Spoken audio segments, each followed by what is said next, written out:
When you call yourself the premier sports lineup in the nation, you have to back it up.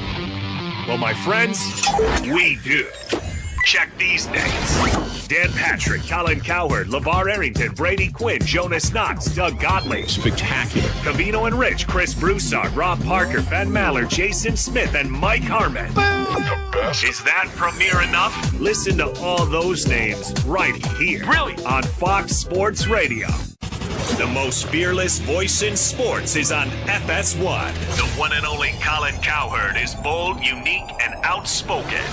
Wow. You can see him on The Herd, weekdays at noon Eastern on FS1 in the Fox Sports app.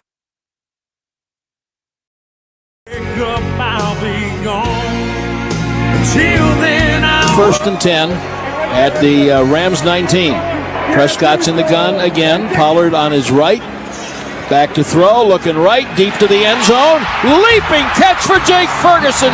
Touchdown, Cowboys to start the game.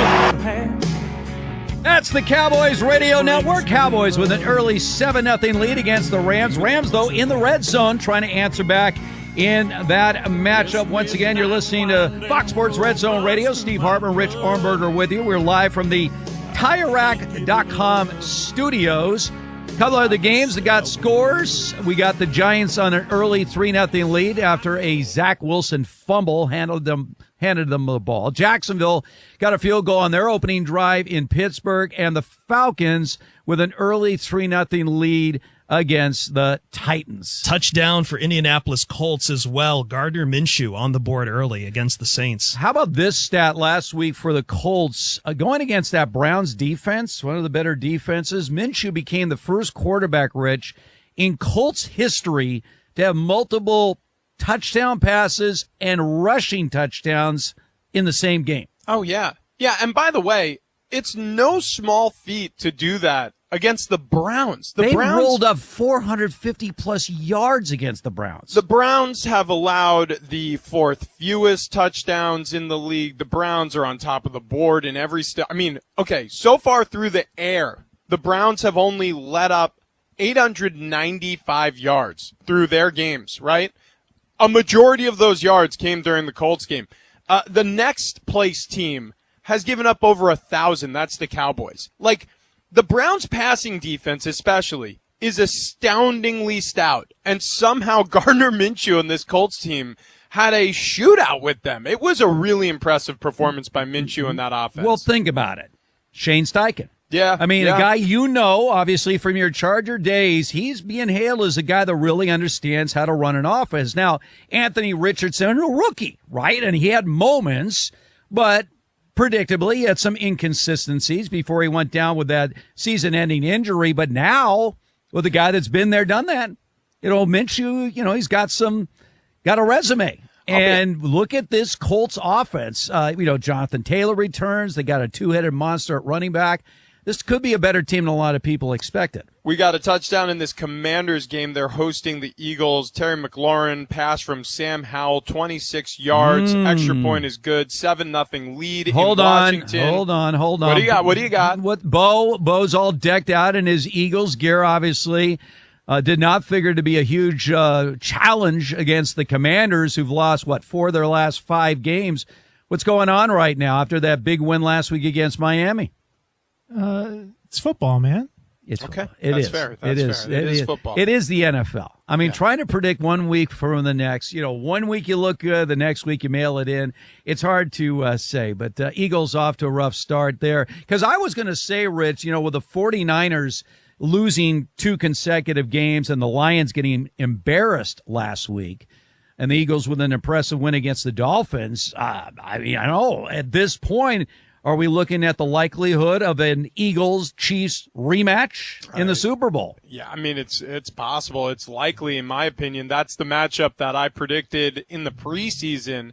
I didn't really see from a roster standpoint and a coaching standpoint, because if you've been paying attention, Nick Sirianni is a really good football coach. Mm-hmm. He's turned Jalen Hurts into a star in this league, and that's somebody who not a lot of draft analysts and people like us on the radio had an enormous amount of faith in coming out of college at Oklahoma after winning the Heisman. But second rounder and now arguably It did not win the Heisman. Oh, excuse me. Yeah, you runner-up for the Heisman. Runner-up for the Heisman. This is the type of player that Jalen Hurts is, though. Yeah. He does whatever it takes to win, and Nick Sirianni is the architect of the offense that has helped him do that. And an impressive effort to really bring a guy up through a system. Like, oftentimes we're seeing a Trevor Lawrence fit a Doug Peterson system. You're seeing, a Joe Burrow fit his talents into a Zach Taylor system. Really and truly, I think the two of them put their heads together and they said, hey, Jalen, I like what you did at Oklahoma. How can we incorporate this here and make you comfortable? Are you comfortable with these things? It truly was a collaboration, and the effort to make that work has netted itself a Super Bowl appearance, and I think the Philadelphia Eagles will be back. And frankly, I think the Chiefs, until somebody knocks the Chiefs off the mountaintop, I'm just going to go ahead and slate them for Super Bowl visit after Super Bowl visit until somebody makes me believe otherwise in the AFC. So far, that hasn't happened. Touchdown pass. Mac Jones is unstoppable right now. Coming off the big win against Buffalo, he just threw a touchdown pass to Kendrick Bourne, 24 yards. So the New England Patriots take the early lead on the road against the Miami Dolphins. When Bill Belichick was asked about Mac Jones' breakout performance last week against Buffalo, he gave it the typical Belichick, didn't give any answer, did not want to acknowledge it. But I'm asking you, as someone that knows the organization well, knows Bill O'Brien, if things finally clicked, was it an aberration, or should we suddenly see a completely resurgent New England Patriots offense? Well, look, when you're a well-coached team, and there's no question that New England, the Patriots, they're going to be well-coached, you always have a chance. I say that about teams with great quarterbacks, too. Like, you can never rule out a team with a great quarterback because you need a great quarterback. It's not the only ingredient, but you need a great quarterback to go far in this league. And the same could be said about coaching and culture. There is a great coach in New England. There is a great culture, although different since Tom Brady left, admittedly different culture, but still a great culture in New England. They know how to win. And really, Mac Jones needs to thank his defense because this is what happens in New England. Complimentary football. Kyle Duggar gets the interception against Tua, who was targeting who? Tyreek Hill, who's already off to a slow start. He's had a target in this game because he's been covered well, so Tua has to go elsewhere with the football, and the first time he tries to throw it to him, Duggar steps in front of it, gets the ball back for the Pats. They go in for the easy score to Kendrick Bourne. The New Orleans Saints, disappointing after the 2-0 start. They've lost 4 of their last 5 games. Derek Carr trying to find some answers. They're on the move right now, trying to even up this game against the Colts. Where are we with the Saints right now? In a very winnable division. Let's face it, the NFC South doesn't have a whole lot to brag about. There seems to be a lot of parity, if you want to call it that, or parody in that division. But where are the Saints right now? I mean, if you are looking at the Saints and thinking, what's happened? Well, what's happened is Derek Carr's brand new. And I'm not making excuses for Derek Carr because I thought it would look better than this, but he's new to this offense and it's showing. He's also been injured and missed some time. So the Saints are reeling a little bit because I think they were planning on more continuity at the quarterback position, better execution offensively than they've received. In fact, I think they were aware that there were some issues this offseason, and that's the reason why they got Gruden down there on staff. If you remember, like all of a sudden we're hearing like, oh, Gruden's back in the NFL. Well, yeah, because it sounded like Derek Carr was having a little bit of a hard time adjusting to this new offense, and they needed to find a way to get him comfortable. And so a familiar face, on the sideline, in the headset, in the quarterback room, I think that's the reason why they brought him in, because it has looked a little shaky to start with. And some of these losses, especially against some of these quarterbacks, are kind of unacceptable. Jordan Love in his first year lost in Green Bay. Baker Mayfield first year with the Bucs, loss hosting the Buccaneers. That was a big beating too. They lost to the Texans 3 weeks ago. Last week, a blowout, or not a blowout, but a closer loss to the Jaguars. Like, this team needs to start stacking up some wins. They got the Bears and Vikings and Falcons after this game. They better get 3 straight wins because already they're in a dogfight against the Colts. Another interesting game. 5 minutes to go in the first quarter. No score, Texans and Panthers. The story of 2 rookie quarterbacks. Bryce Young, the number 1 overall pick. C.J. Stroud, the number 2 overall pick. Carolina is 0-6. The Texans are 3-3. This game is in Saints, Carolina. Yes. Saints have tied it up. Alvin Kamara into the end zone. That makes it a 7-7 game right now in Colts Saints. All right, so Saints, as we were talking about, they do even up that game. Meanwhile, the Jags just got another field goal. They lead the Steelers 6-0. It's raining there in Pittsburgh. But, I mean, you look at Carolina in this game with Bryce Young at home, they need to win a game. Yeah. Like at some point here, because if Houston goes in there, gets the W, sitting at 4-3, and the Carolina Panthers 0-7, if there were already some, doubts about did the Panthers make the right move with the number 1 overall pick, imagine if they lose this game at home to C.J. Stroud and the Texans. Ooh. Yeah, when I saw this one on the schedule, when the schedules came out and the Texans were going to face the Panthers and you knew Young and Stroud were going to face each other, to be perfectly honest, I thought both of their records were going to look kind of like the Carolina Panthers record. Maybe 2-4, maybe 1-5. Carolina winless still in this league. I thought that the Houston Texans were going through a hardship and they were going to be banging around with maybe a 1-win record. Maybe they would be able to steal one against, the Falcons. Oddly, that was one of their losses this season. But this team has overachieved, and a big reason why is because of C.J. Stroud.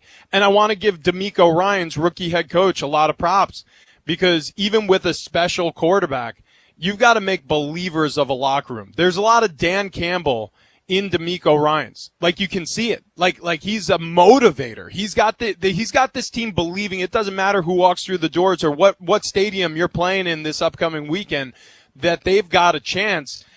And when you believe, it's the first step to getting wins. And they're starting to stack them up a little bit. This is a 3-3 football team. They are a viable contender in their division. Shoot, the Houston Texans may skip a rebuild, and they could potentially be a playoff team. That is unbelievable. But, yeah, Carolina and Frank Reich, the pressure is on. Remember, even if they have the worst record in the league, they traded away that first-round pick to the Chicago Bears, so they need a win in the worst way. All right, let's find out what is trending right now.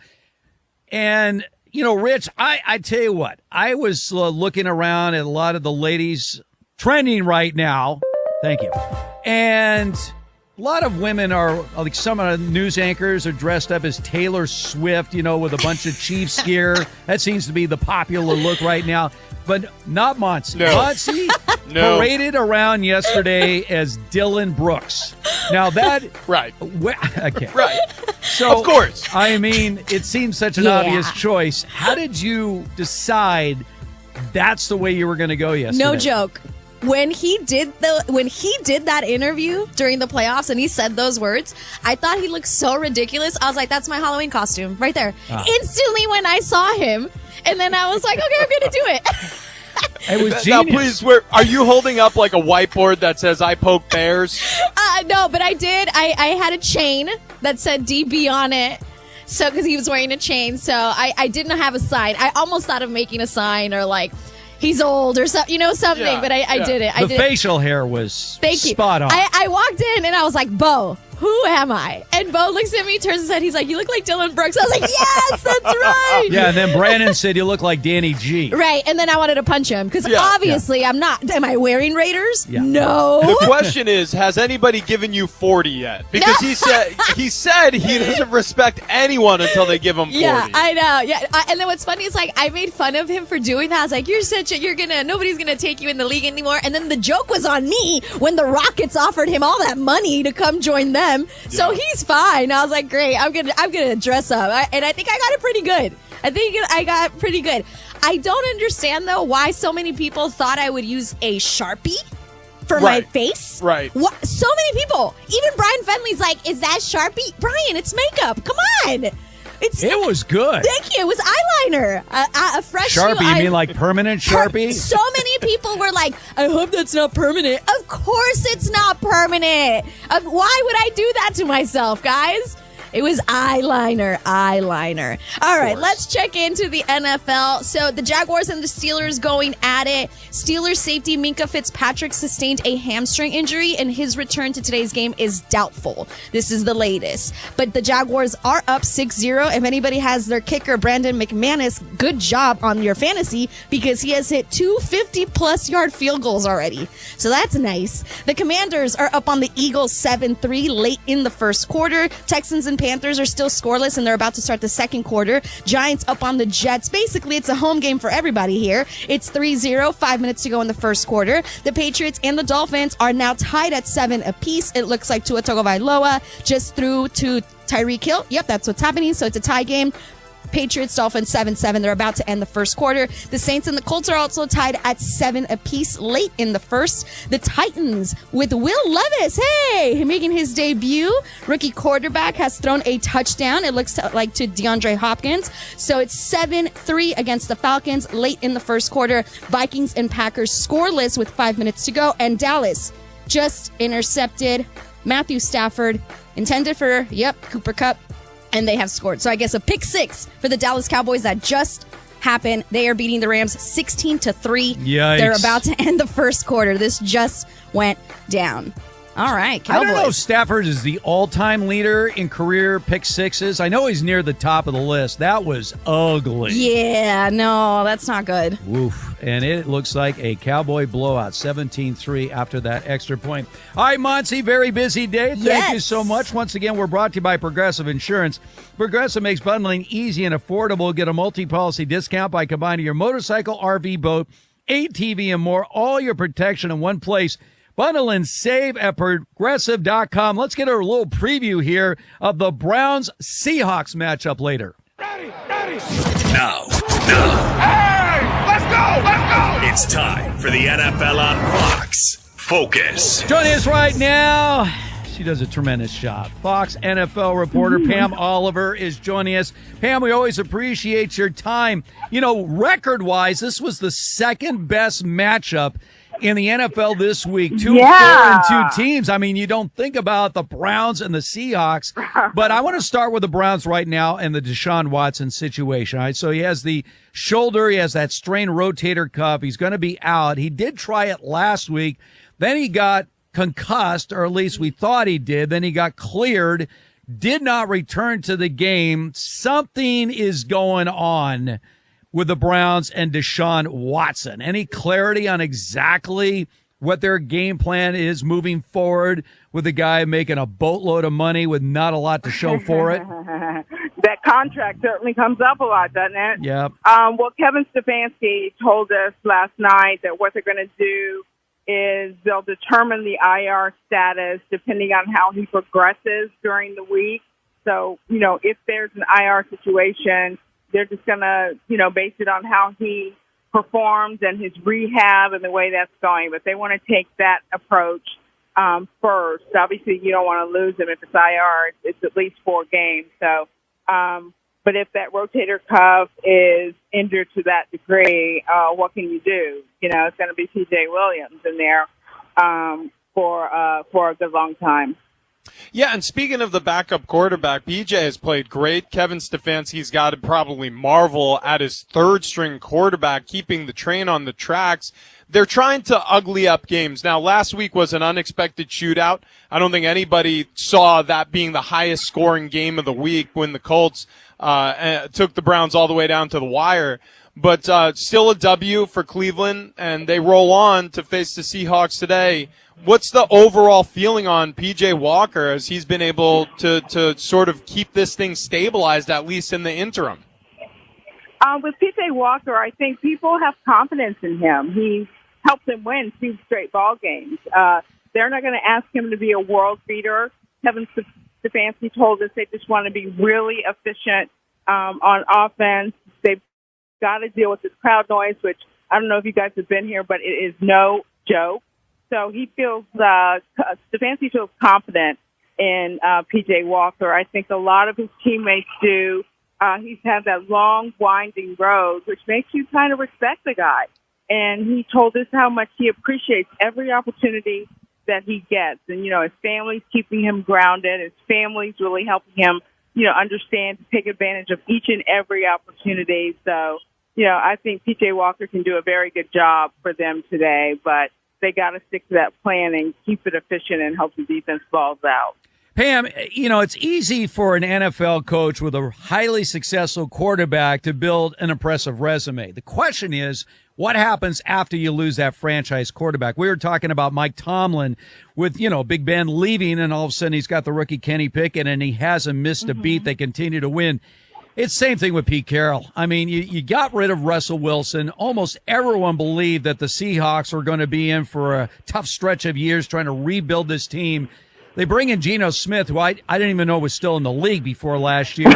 He has a Pro Bowl season, and now they're sitting at 4-2. Give us a little insight on your read. You know Pete Carroll for a long time, of why this guy, still in his 70s, seems to have the enthusiasm and still resonates with the players in that locker room.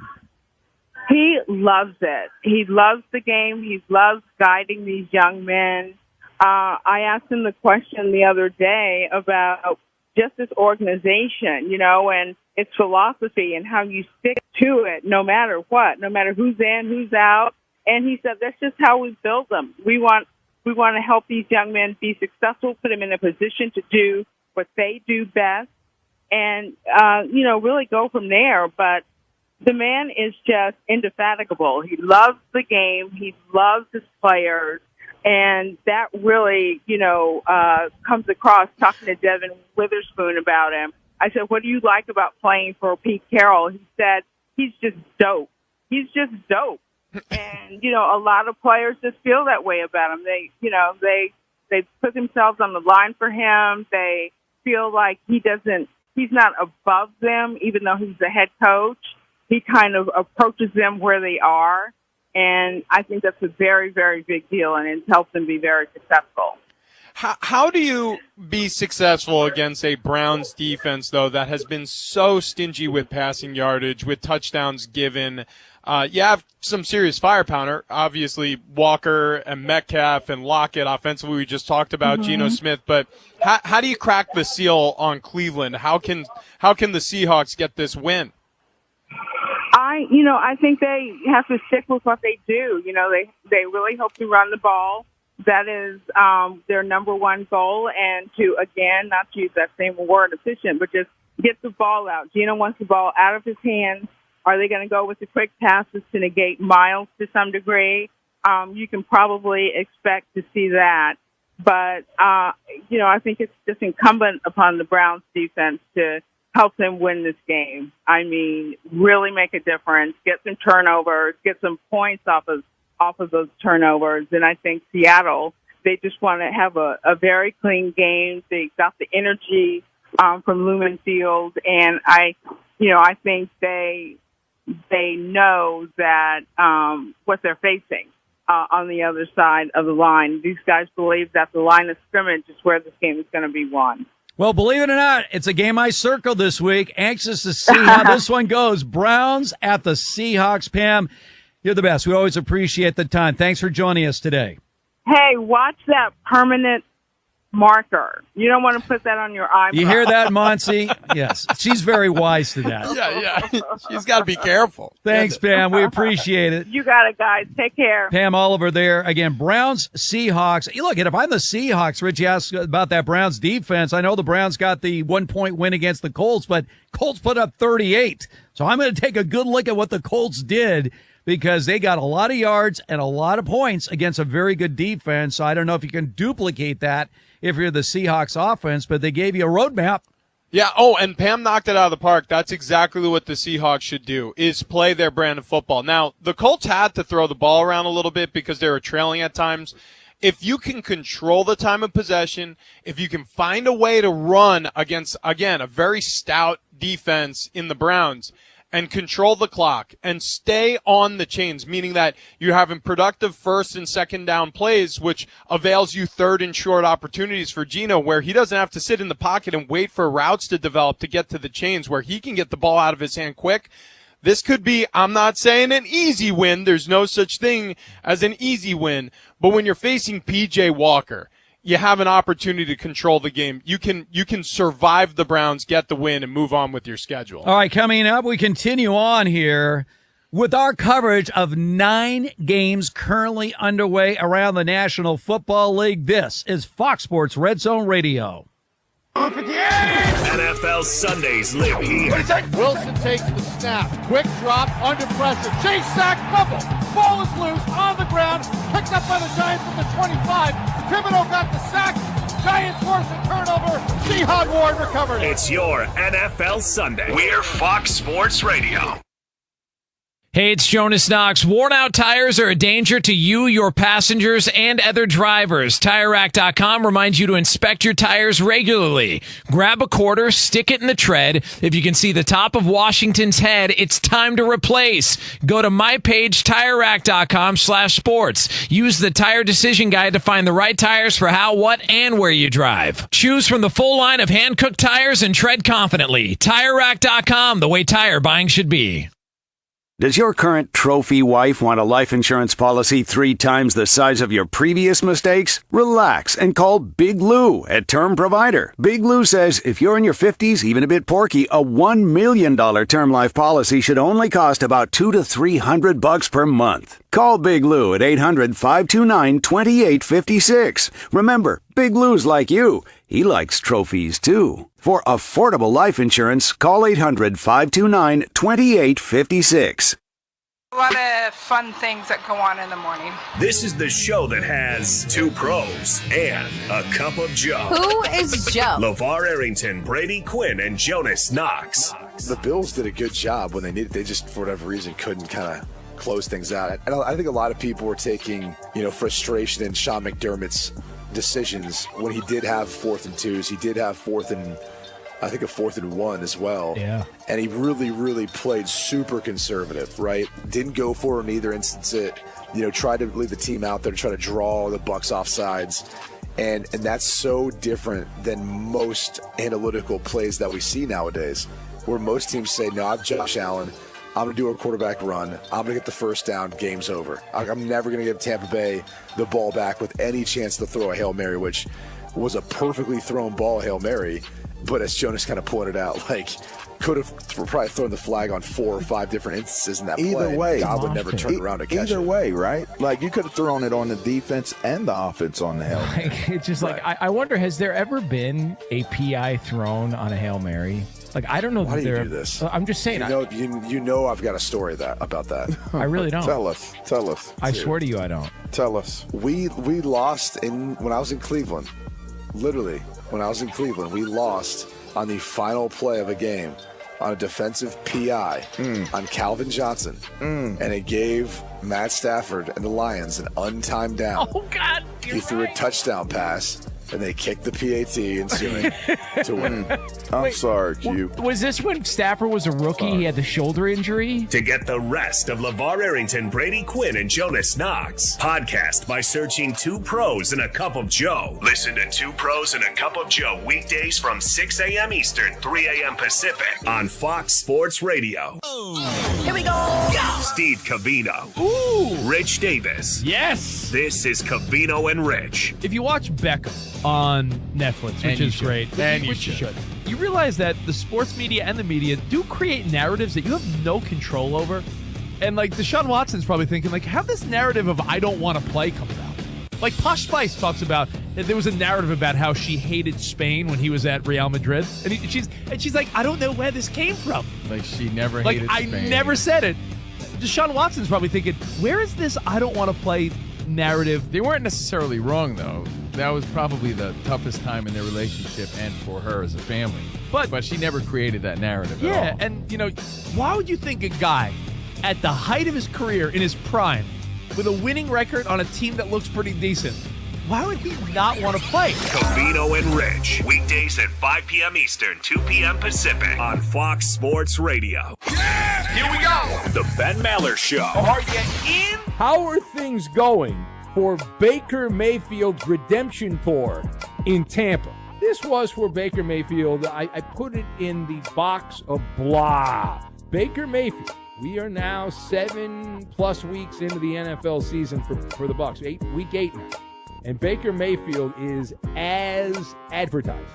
And he's the same stumble bum he's always been. There's a problem with his thingamajig. No different than he was in Cleveland or Carolina or with the Rams. After a brief uptick to begin the season, the Bucs, let's just say they are no longer at home with Baker. And Mayfield is a leopard. We all learn when we're little kids that leopards cannot change their spots. And his level is not very high. Ben Maller, weeknights, 2 a.m. Eastern, 11 p.m. Pacific, on Fox Sports Radio. When you wake up, we're already awake. I got up and I did not shower. Ew. When you go to sleep, well, we'll be watching. Whoa, Colin! Why? Pop! Because we're the friend that you can't get rid of. People really underestimate my willingness to go home. We're that uncle who won't shut up. You shut up! We're the grandparents sharing wisdom. I have a 27-year-old wife, but I got billions. We're Fox Sports Radio. All the way live! The premier sports lineup in the nation. To find FS1 on your television, go to foxsports.com for details. Go! Check them out. FS1. Check them out. FS1.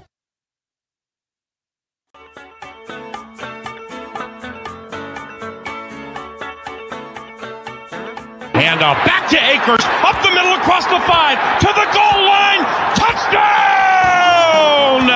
Cam Akers with his first touchdown wearing purple and gold, and the first rushing touchdown of the season for the Minnesota Vikings. That's KFAN 100.3 FM Vikings Radio Network. Vikings take the early 7-0 lead on the road against the Packers. This is Fox Sports Red Zone Radio. Steve Hartman, Rich Armberger with you live from the TireRack.com studios. Maybe a moment of truth for Jordan Love in Green Bay. They're sinking quick, and after a promising start to the season, it's not trending in the right direction. I mean, the Vikings defense came up big against the 49ers. I don't know where that came from last week. But a Green Bay loss at home today.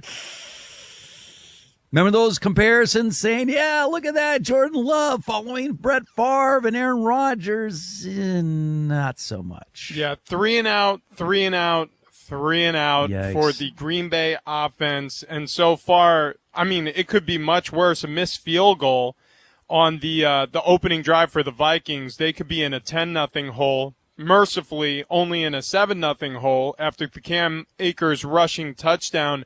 And the Vikings have the football back, and they're at their own 48, so they're at midfield looking to score again, and it's early in the second quarter. So, yeah, Green Bay, they've got to mount up. As much as people were talking about Jordan Love, a lot more people were convinced that this Packers defense was going to be one of the top units in the NFL. That also hasn't been true. They've been giving up tons of points over the course of the season. And recently they've righted themselves. And like you said, Jordan Love has really been more of the reason, and that offense has been more of the reason, because when the Raiders only scored 17 against you, you need to find a way to win that game. When the Broncos only scored 19 against you, you need to find a way to win that game. So if it's not one thing, it's the other with Green Bay. All right, so if you need proof about 1 week to the next in the NFL, you have no way to figure out a game, try the Eagles and the Commanders. So Washington last week lost to the Giants. The Giants. 4 losses in their last 5 games. The Eagles probably had their most impressive win of the year in beating the Dolphins. Sam Howell today against the Eagles is 14 of 15, 140 yards and 2 touchdowns. Commanders lead this game 14-3. He is carving up that Eagles defense. Yeah. I mean, look, there are real issues with this Eagles football team. Both units, the offense and the defense, have not played anywhere near the level of productivity that they've played with a season ago, where they made the Super Bowl berth and they were the top team in the NFC and they went on that undefeated run throughout the majority of the football season. The Eagles were world beaters last year. This year they look very beatable. And they're going to get caught again if they don't wake up. This team is slow when they start. They've been playing catch up all year long. And the Commanders, if I'm Washington, I feel like, geez, we let them off the hook last time we played them. And we played them in Philadelphia, and we got them all the way to overtime, and they just found a way to win against us. So look, I'm a believer, oddly enough, in Sam Howell. I think he's a little bit of a baller. I think he's getting better and better. And this is a perfect example of how, maybe if Eric Bieniemy ends up getting some looks as a head coach, maybe if this isn't a great season for the Commanders, but we see a lot of productivity out of this offense, maybe he follows Bieniemy wherever he lands. Worst performance of the day. The Rams are on a roll today. Down 26-3 to the Cowboys. There's been a pick six. There's been a block punt that went out of the end zone for safety. Dak Prescott has a couple of touchdown passes. The Cowboys even have a 58-yard field goal. I think the Rams need to go home now. It's 26-3, and we still got 11 minutes to go in the first half. Yeah. It's I did not really expect this to go quite the way it's going. But we know that Dallas has the ability to score in bunches. They've shown it before. And by the way, not just with their offense. There have been games where their defense obviously has shown up and done exactly what they're doing today. And this is when the Cowboys are at their best. This is a front-running team. They love to play with a win. McCarthy is going to just stomp the accelerator to the floor here. All right, we continue on. Don't go anywhere. Exciting day already around the NFL. This is Fox Sports Red Zone Radio. We are Fox Sports. Hey, it's Jonas Knox. Buy a seat for the Breeders' Cup World Championships, and chances are you won't use all of it, just the edge, because that's where this experience will have you. On the edge of your seat to witness the brightest stars from around the world. On the edge of your seat for the long shots, upsets, and an experience that's truly a breed apart. November 3rd and 4th at Santa Anita Park. They'll come from around the globe to keep you on the edge of your seat. Get tickets today at breederscup.com. eBay Motors is here for the ride. 120,000 miles of night drives, daily commutes, and who knows how many. Are we there yet? Through countless fixes, elbow grease, and a new radiator, you kept your ride alive. With eBay Motors, you have over 122 million parts to keep it running. And with eBay Guaranteed Fit, they'll be the perfect fit every time. Plus, at these prices, well, we're burning rubber, not cash. Keep your ride or die alive at ebaymotors.com. Eligible items only. Exclusions apply. Fearless voice in sports is on FS1. The one and only Colin Cowherd is bold, unique, and outspoken. Wow. You can see him on The Herd, weekdays at noon Eastern on FS1 in the Fox Sports app. And now, here's a little something that you missed from the Ben Maller Show. This thing is going to drag on and on. Here we go. The Dame train, choo-choo, has left the station. Dame Lillard, 39 points, 8 rebounds, 4 assists. And Milwaukee able to squeeze past Philadelphia in the fourth quarter. You bet on the 76ers. You won the bet. But give me your first impression. Give me your first impression of Dame Lillard in a Bucks uniform. So I had this game on the small TV. I had the football on the big TV. So this was on the small TV.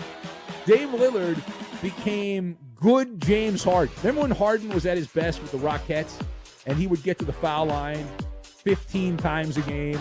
And Lillard turned this game into a pop-a shot from the charity stripe that he kept getting to the foul line whenever he wanted. 17 foul shot attempts, 17 for 17 on free throws. And he matched up with Giannis Antetokounmpo, and the comparison, nobody else has this comparison. If you put Giannis Antetokounmpo and Dame Lillard on a dish, that combo, spaghetti and meatballs. They're that good. Spaghetti and meatballs. And all things being equal, meaning that there's no obvious injury. I don't know how you beat that combination, because in a playoff environment, now Giannis still misses a bunch of foul shots, but he's the number 2 not the number one late in game. Like Giannis can be the first option for the first 3 quarters, but late and close, it's Damian Lillard. To get the rest of what Big Ben said, podcast it by searching The Ben Maller Show. And as always, you can hear The Ben Maller Show weekdays from 2 a.m. Eastern, 11 p.m. Pacific, right here on Fox Sports Radio. This show is different. The Doug Gottlieb Show. Make him say, make him say, Ladies and gentlemen. The forecast for Victor Wembanyama is at the ceiling is higher than that of Kristaps Porzingis. But you can see what size, length. Like Porzingis is 7'2", 240 pounds. And the guess is that, and remember, this is like 8 years from now, Victor Wembanyama is 7'5", 7'6", 240 pounds or whatever. And you can start to see why, if you're Greg Popovich, you're like, I'm not going anywhere. I want to see this project all the way through. But a lower end of what people think Victor Wembanyama will look like in 8 years, and you're like, well, that ain't bad. I don't want to say worst possible scenario, but the last time you heard unicorn was when you saw Kristaps Porzingis, right? Last night you watched a unicorn. The Doug Gottlieb Show. Weekdays at 3 p.m. Eastern, noon Pacific. On Fox Sports Radio. Doug Gottlieb. He was an athlete. I am a former college basketball player, former professional player. But he never pulls the player card. It's about the sport. He values discussion, especially when he's talking. I talk, you listen. He's Doug Gottlieb. I'm a geek. Say his name. Oh, Doug. It's Doug Gottlieb. The champ is here. That's right. It's the Doug Gottlieb Show. You're welcome, America. Weekdays at 3 p.m. Eastern, 12 p.m. Pacific on Fox Sports Radio. FS1. Looking for the one, what you looking at the one? To find FS1 on your television, go to foxsports.com for details. FS1. Looking for the one, what you looking at the one?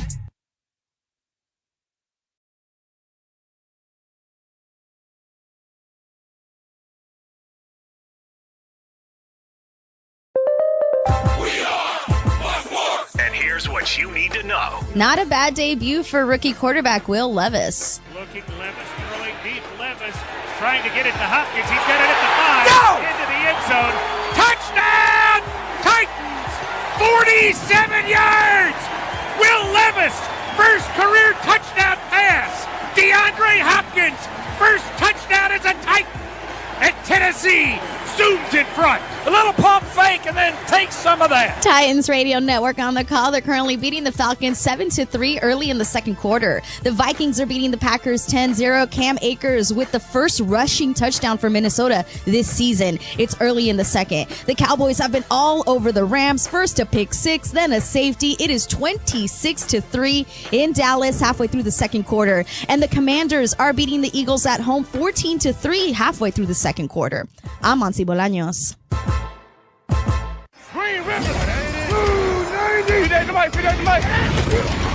This is Fox Sports Red Zone Radio. The play. How about that second effort to get in the end zone? The hit. Your team. Your game. You got the pads on there. It's all broken down right here. Fox Sports Red Zone Radio is now live from the TireRack.com studios of Fox Sports Radio. Here's Steve Hartman and 6-year NFL veteran Rich Ornberger. Rolling along here on a huge NFL Sunday. Fox Sports Red Zone Radio broadcasting live from the TireRack.com studios. TireRack.com, we're going to help get you there. An unmatched selection, fast free shipping, free road hazard protection, over 10,000 recommended installers. TireRack.com, the way tire buying should be. I'm watching the Steelers-Jaguars game. Steelers have them right where they want them. So here's where the Steelers, these are their first 4 possessions. 3 and out, 3 and out, 3 and out, 3 and out.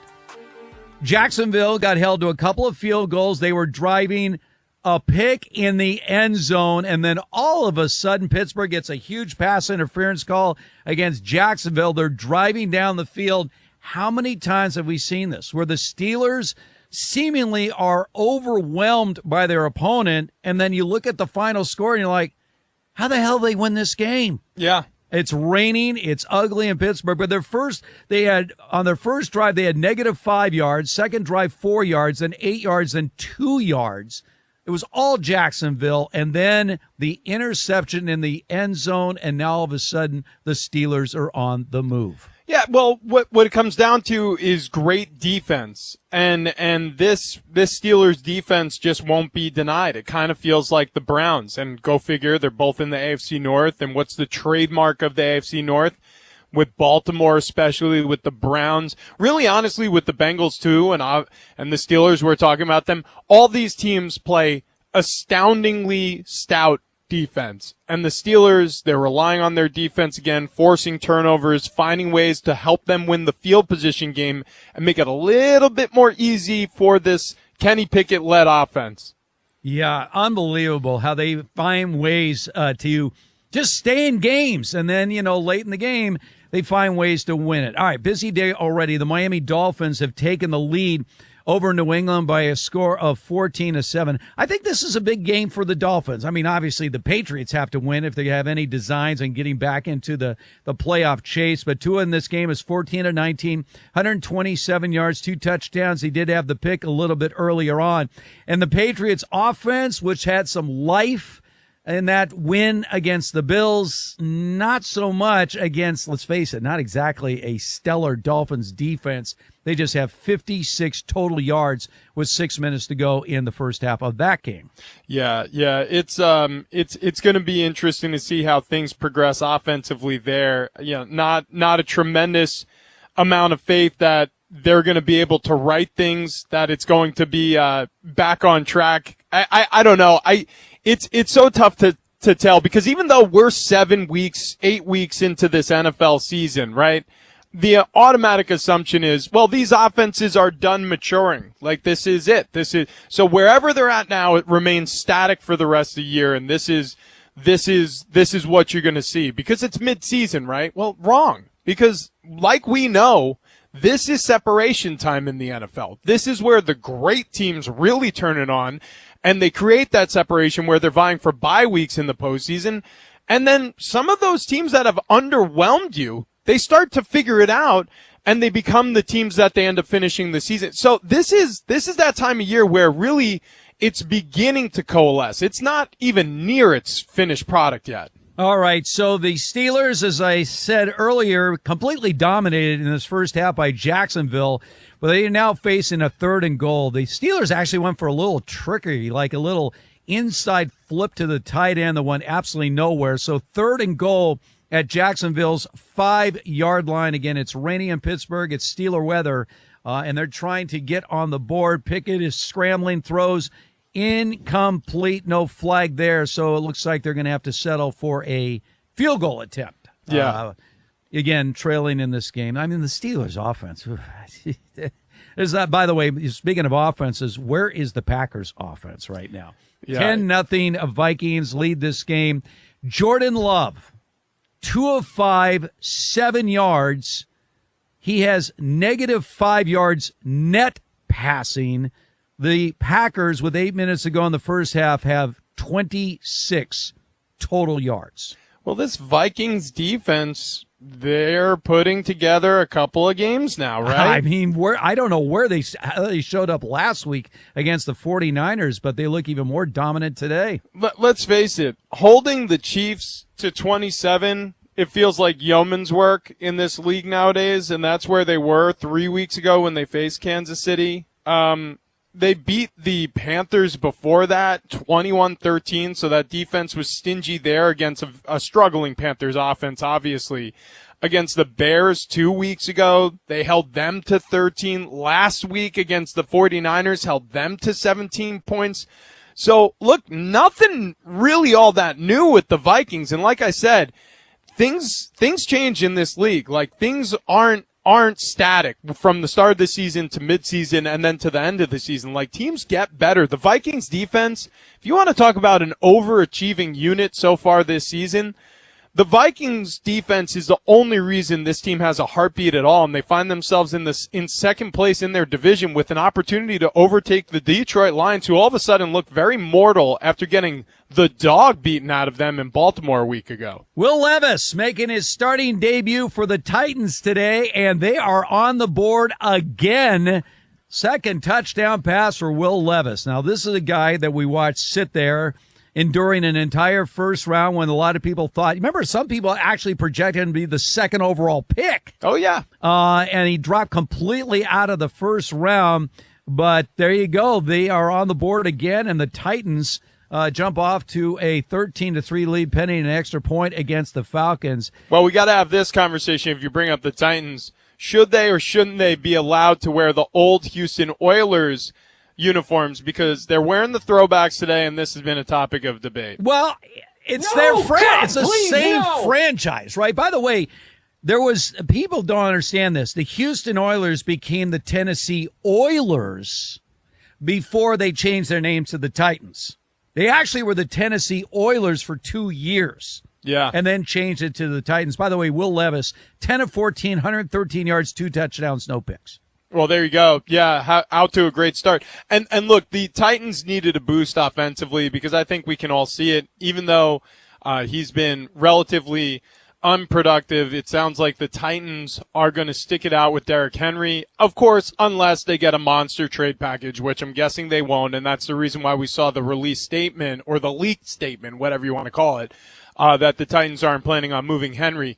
But they needed a shot in the arm. This offense has been very stagnant. And the fact that Will Levis comes off the bench and gives them a little juice, I think is a great thing, especially, again, in another extremely winnable division. Like, the Jacksonville Jaguars, they're not a finished product yet, even though they're a 5-win football team. They're not a finished product yet. And if you can give a little chase, who knows? If the Jags trip up, you're right there. All right, the Steelers did get a field goal, so they still trail the Jaguars 6-3 inside 4 minutes to go in the first half there.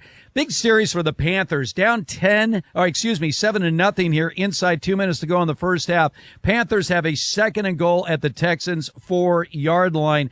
Bryce Young's numbers are good. He's actually thrown for 118 yards in this first half. In fact, he has more yards passing than C.J. Stroud, but they need a W. They have to win a game against the Texans team that, again, 3-3 overachievers. DeMeco Ryans has done a great job. A lot of people expected him to be an effective head coach. So far, he's been that. But, man, you got to get in the end zone here if you're the Panthers. Yeah, look, here's the reality. I think Bryce Young is getting used to the fact that his Alabama offensive line stayed behind in Tuscaloosa. Yeah. Very good. So, yeah. I mean, especially when you're the smallest quarterback in the league, you need protection. Look, he checks every box, Rich. He's smart, he's accurate, he knows how to read defenses. But when you are his stature, you need an extra second to see things down the field. And if you're not getting it, then size does matter in this league. Well, and also, let's face it, there are times where we take it for granted because we're so used to seeing it. We're so used to seeing a Justin Herbert able to fend off, and shed defenders who are getting to him in the pocket. We're so used to seeing Jalen Hurts have somebody tugging on his off arm while he's delivering a football downfield. Bryce Young is diminutive in size. He is not even close to being a prototypical quarterback height, weight. So what he needs to be is excellent in the pocket. He needs to be able to climb the pocket and deliver the football fast. And his height is going to affect that because throwing lanes get awful tight for a quarterback who measure in at 5'10" or below. Or extending plays. If he's feeling pressure coming to him off the edges, he's going to have to get to the outside. He's going to have to work the outside of the pocket. And he actually delivered a football downfield today that was perfect. Touchdown, Panthers! Touchdown, Panthers. As we speak, they got into the end zone, so they are an extra point away of tying this game. Yeah, look, I'm a big Bryce Young fan. I really believe he's got to be surrounded by the right team, and I just hope that it won't take long for the Panthers to assemble the kind of team that will allow him to show what he's got, because he has it. I really believe Bryce Young has it. Yeah, I do. Well, listen, he's struggled to play at this level. He looks like a rookie so far this season. Does he have it or not? That remains to be seen. But I can tell you right now, what he does have is the will. If you're going to have any success at this level, you need to have belief, and you really need to have an unbreakable will. And at very least, those boxes, in my opinion, are checked with Bryce Young. All right, we'll continue on here as we head toward halftimes around the National Football League. 9 games in progress for all the latest scores, stats, everything you need. Keep it right here. This is Fox Sports Red Zone Radio. Our NFL coverage hits hard, and not just on game day. A walk-in touchdown. Check this out, man. Follow us on social media all season at Fox Sports Radio. It's football. Breaking news, videos, articles, and reactions. Your season is not over. At Fox Sports Radio. The pandemic is over, but COVID-19 is here to stay. In fact, it's still among the top 5 leading causes of death in the U.S., just after heart disease and cancer. So this fall, stay up to date with the latest COVID-19 vaccines, just like you do with the flu, because you've got no time for 19. The vaccine may not be for everyone. Please consult with your doctor. Brought to you by Moderna. The Chase Ink Business Premier Card is made for people who make things happen, like me. I'm Sam, founder and CEO of Manifest, a product design company that makes everyday products designed smarter. I get 2.5% cash back on purchases of $5,000 or more, plus unlimited 2% cash back on all other purchases, which helps us make more smart ideas into a brilliant reality. The Ink Business Premier Card. Learn more at chase.com/business premier. Chase for business. Make more of what's yours. Real business owner compensated for their participation. Account subject to credit approval. Restrictions and limitations apply. Cards are issued by JPMorgan Chase Bank, NA member FDIC. Prescriptions require an online consultation with a healthcare provider who will determine if appropriate. Restrictions apply. See website for details and important safety information. Subscription required. Price varies based on product and subscription plan. Hey guys, did you know there's a generic form of Viagra that works just the same, but is 95% cheaper? And you can get it online? Just go to hims.com/joy. Through Hims, you'll get a free medical consultation, discreet shipping if prescribed, a 100% online process, and trusted generic alternatives to the name brands at up to 95% off. That's right. Get generic for Viagra, the same active ingredient as brand name Viagra, but for 95% less. It's the same medication, still prescribed by a licensed medical provider, but with zero copay, no expensive appointments, and no awkward face-to-face conversations. To start your free online visit, you need to go to this exclusive address, hims.com/joy. That's hims.com/joy for your free online visit. hims.com/joy. Texting privacy policy and terms and conditions posted at textplan.us. Texting enrolls for recurring automated text marketing messages. Message and data rates may apply. Reply stop, opt out. Minimum purchase required. Interest accrues from date of purchase but is waived if paid within promotional period. Go to windowappointmentnow.com for full offer details. Attention all homeowners. Do you know when to replace your windows? Feeling too hot or cold? Fog between the glass? Spending too much on expensive energy that literally goes out the window? It's definitely time to replace. If you've put off replacing windows in your home because it's too expensive, here's great news. You can now get a free in-home window consultation and free price quote from Renewal by Andersen. And right now you can save $375 off every window and $750 off every door. Just text SHINE to 200-300 for your free consultation on top quality affordable windows or patio doors for $0 down, 0 payments, and 0 interest for a year. That's right, you don't pay a dime for an entire year. Text SHINE to 200-300 right now to save $375 off every window and $750 off every door. But hurry, these big dollar savings won't last long. Text SHINE to 200-300. Don't wait. Text the word SHINE to 200-300. Text SHINE to 200-300. They're fearless. I would put all my chips to the middle. They have attitude. No nice things for you. And they're best friends. With my best friend. He's Jason Smith. I love chocolate and I love the Mets. Fire them all! That's Mike Harmon. What else do you need? It's the Jason Smith Show with Mike Harmon. This is a story you may not like. Putting the sports world on their back. I had a dream about Zach Wilson. Weeknights at 10 p.m. Eastern, 7 p.m. Pacific on Fox Sports Radio. Now, here's a taste of something that you missed from the Doug Gottlieb Show. Gotta have it. It's great. Deshaun Watson has been in and out of the lineup for the Cleveland Browns.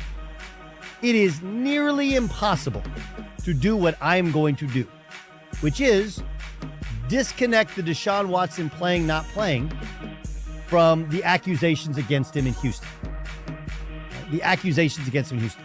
And not even the accusations. Deshaun Watson did some other crummy stuff, which I don't really like, and I've been against, which is and whether it's him or his agent, and I'm sure there's some real feelings there, okay, but they trade away Nuke Hopkins, and he signed a contract extension after that trade was made.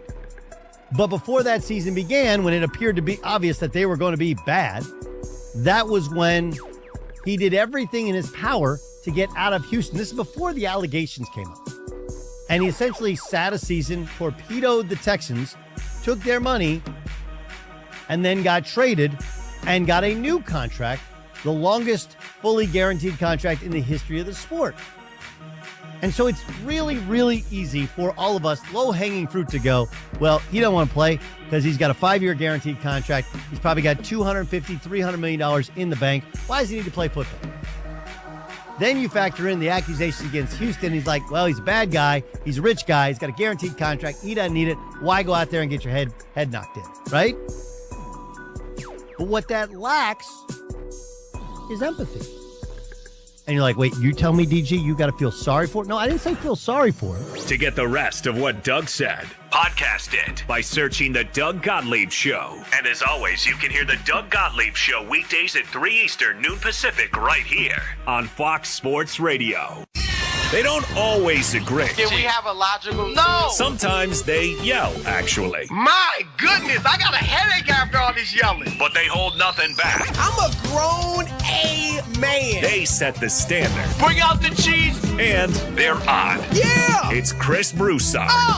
It's Rob Parker. I'm the poo-poo king. Ew. It's The Odd Couple. Tag team in the airwaves, weekdays at 7 p.m. Eastern, 4 p.m. Pacific on Fox Sports Radio. Fox Sports Radio. Here we go. So how do you like it?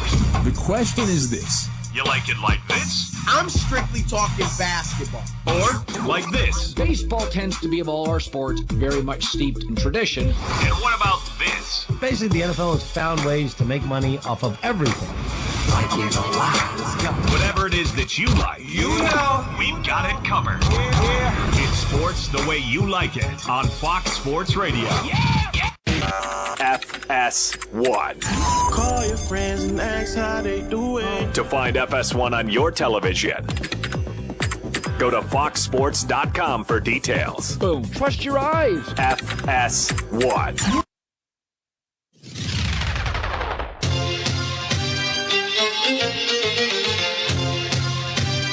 Levis to throw it. Fires. Got it. It's Hopkins at the 10, at the 5, in the end zone. Touchdown, Titans!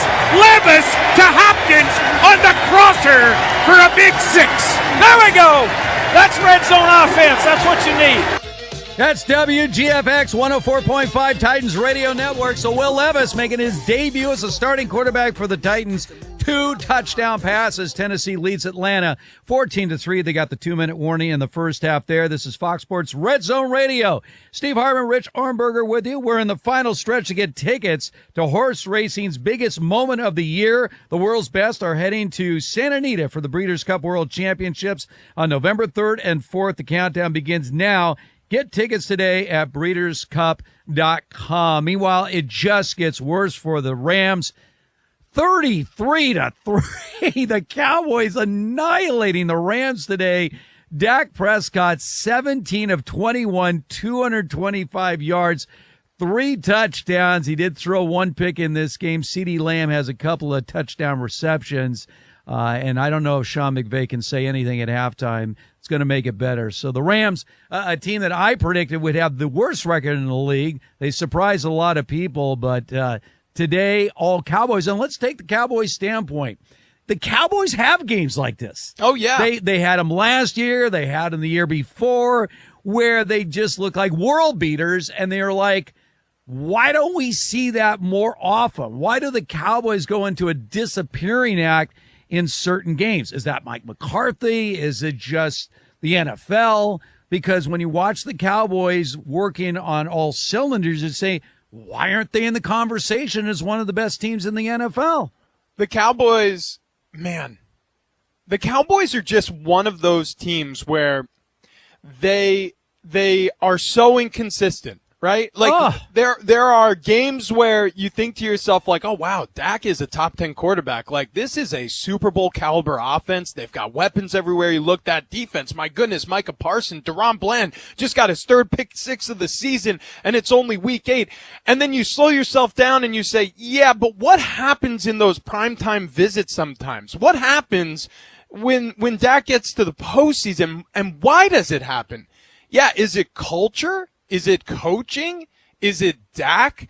I don't know, but the Dallas Cowboys, if they're ever going to win a Super Bowl in Jerry Jones's life again, they're going to need to figure it out. All right, we missed this. A little bit earlier, we mentioned the Panthers finally scored to even up the game against the Texans, except they did not even it up. Missed extra point, first one of the day. So the Texans still lead the Panthers 7-6 with a minute to go in the first half in that game. And how about the Saints? So the Saints dug an early hole on the road against the Colts. They were down 17-7. And then all of a sudden, Derek Carr lights up. Couple of touchdowns that put the Saints in front 21-17 at Indy 5 minutes ago in the first half. And Derek Carr looks really good. 9-12, 174 yards, 2 touchdowns, and no interceptions. So, again, if the Saints win this, they get back to 4-4. 4-4 doesn't sound impressive unless, of course, you play in the NFC South. Right. Well, I think what the Saints are doing, and smartly, is they're getting the ball into the hands of their playmakers closer to the line of scrimmage. Derek Carr is a much better quarterback when he's targeting his playmakers, like an Alvin Kamara, like a Taysom Hill, like a Michael Thomas, closer to the line of scrimmage. Let them work with the football in their hands. Don't try to stretch the field with Derek Carr. That's where you're going to get in trouble. I mean, unless it's play action. So set up a run game. Get guys involved in a variety of different ways. Taysom Hill is a Swiss Army knife. Get him involved in some trick plays. Get him involved in some fly sweep stuff. Alvin Kamara is one of the better playmakers with the ball in his hands. Get him involved in the run game. And then, by the way, get him involved in the passing game like you did on short slants where he makes 9 guys miss and he rumbles in for a score. All right, I'd be remiss, of course, if I didn't mention the biggest score of the day, at least according to Bo, our producer. A.J. Brown has found the end zone on the reception from Jalen Hurts. This? I did see this. Yeah. It's a one-hand grab. It's man defense against a man. Well, A.J. Brown this year has been the best receiver in the NFL, led the league in receiving yards going into today. Already today, 6 catches, 88 yards, and that touchdown.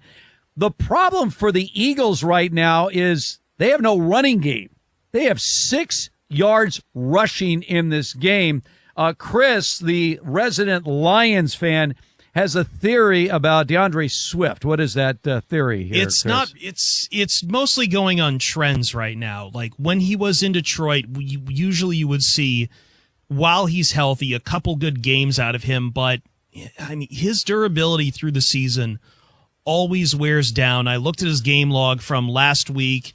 I think he only had like 18 yards in the ground, and the week prior, I think he had a touchdown. But again, well under 100 yards from scrimmage. And I don't know if he's been involved in this game at all. And well, he has 1 carry in this game. In fact, both these teams, guys, are just throwing the ball. He just takes big hits, and when he does, it just starts to really diminish his capacity in these games. So I'm just wondering, if this is kind of the same that we've seen in past years in Detroit. Well, this is not the Eagles' offense we're used to. 25 passes for Jalen Hurts. They only have 4 rushing attempts in this game. Meanwhile, Sam Howell, 24 of 26 in the first half. 226 yards, 2 touchdowns, and no picks. But getting back to the Eagles, I mean, we think of them as a running team, complemented by Jalen Hurts throwing the ball to an A.J. Brown and obviously a Devontae Smith. But, wow, where is their running game here, Rich? Yeah, I mean, it's kind of non-existent. It's going to be a problem, especially as the season carries on and the weather gets colder and life gets a little bit tougher on offenses from a passing standpoint. You need to develop a run game if you're going to have sustained success. Now, it doesn't need to be the feature piece of your offense. Clearly, we see that now. it hasn't been the feature piece of the Chiefs offense over the course of their winning window here the past 5 years or so, right? You can still major in the passing game, but you at very least need to be able to threaten teams with run game. And it's underdeveloped to say the very least. Packers trying to get back in this game against the Vikings. It took them 26 minutes to get a first down in this game. They didn't even have a first down until 4 minutes left in the first half. Still, they're only down 10-0, despite being completely dominated here by this Vikings team. Only 67 total yards for the Packers. They do have a couple of first downs now, but they have a chance here to get some points. They're at midfield, and there's a minute to go in the first half. Actually, they're in Green Bay territory now at the 45-yard line. If you're the Packers with Jordan Love, because he has been in this organization. Now a big play for the Packers over the middle, gets the ball at least into field goal territory. But are you all in with Jordan Love as your franchise quarterback, understanding that this is his first, obviously, year as your starting quarterback, first full year? But, I mean, you think they're all in saying we'll be patient and that he eventually will be the guy that we thought he was when we moved up in the draft and took him in the first round? Obviously not. Jordan Love, this is very much a tryout. He is trying out to be the starting quarterback of the Green Bay Packers and their franchise quarterback. And he's getting a great opportunity. He got to learn the game at practice. He got to sit behind a Hall of Famer, arguably a pretty good head coach, Matt LaFleur. He got time on his side to mature at this level and get his ducks in a row and be ready for the opportunity to seize this opportunity. So there are very few players nowadays who get that type of on-ramp, but there is no guarantees that Jordan Love is going to be the starting quarterback for the Green Bay Packers. He is trying out for the job. He has not earned anything at this league level yet, and frankly, based on his play, and it's been inconsistent. He's looked more like a rookie than a third-year player, and that's fair because, like you said, he's very inexperienced. This is his first year as a starter. He's going to need to play better. Otherwise, the Green Bay Packers, especially if the season starts to hit the skids, this is a 2-4 football team who's trailing right now 10-0 as we enter halftime in Green Bay. It is very, in fact, I would say highly possible with the level of talent leaving college football this year at the quarterback position that the Green Bay Packers look for a quarterback in the draft. Speaking of quarterbacks, Kenny Pickett took a big hit with just seconds to go here in the first half, and he was clutching his rib area, taken off the field. So Trubisky's going to come in to finish off the first half, and the Steelers trying to get some points here. There is 13 seconds left in the first half. They are in Jacksonville territory. Trubisky throws down the field incomplete, so 6 seconds to go there. Jacksonville leading this game by a score of 9-3. All right, let's find out what is trending right now. We got a lot of games heading into halftime. And as always, Monse Bolaños is all over the action. I try. There's a lot going on. Another quarterback injury. Tyrod Taylor apparently got injured. So Tommy DeVito is in for the Giants right now. And the Giants are losing to the Jets 7-3. 2.5 minutes to go in the first half. Kenny Pickett, you just mentioned, left the game. They're approaching halftime, but he did go to the locker room. Seems to be injured. I don't know exactly yet, so I'll keep you guys updated. But the Jaguars are beating the Steelers 9-3. They're about to make it 9-6. 9-6. All Boswell right. with a long field goal for Pittsburgh at the gun. Why not? Make it interesting. So 9-6. They're headed into halftime. The Commanders are still holding on to their lead over the Eagles. Their kicker, Joey Sly, a 61-yard field goal to extend their lead right before halftime. So it's 17-10 against the Eagles. Texans beating the Panthers at halftime 7-6 after you mentioned that missed extra point. The Dolphins are beating the Patriots 17-7. Also halftime, Tua Tagovailoa has thrown for 165 yards, 2 touchdowns, 1 interception. The Saints have a slight lead over the Colts, 21-17. The Colts have the ball, 30 seconds to to go in the first half. They are approaching the red zone. The Titans beating the Falcons 14-3, 30 seconds to go in the first half. Rookie quarterback Will Levis, 119 yards, 2 touchdowns in his debut. And the Vikings are beating the Packers 10-0. They're the only team that has not scored today out of the 9 games going on. They have not scored, but they are in the red zone. 12 seconds left. And the Cowboys just all over the Rams, but the Rams just scored. So at least there is that. A rushing touchdown from Royce Freeman. But the Cowboys 33, the Rams 9. And they're headed into halftime. What a game. By the way, I just saw a call I didn't know was possible. So we mentioned Boswell kicked this long field goal for Pittsburgh. Pittsburgh, which is the offensive team, was called for offsides.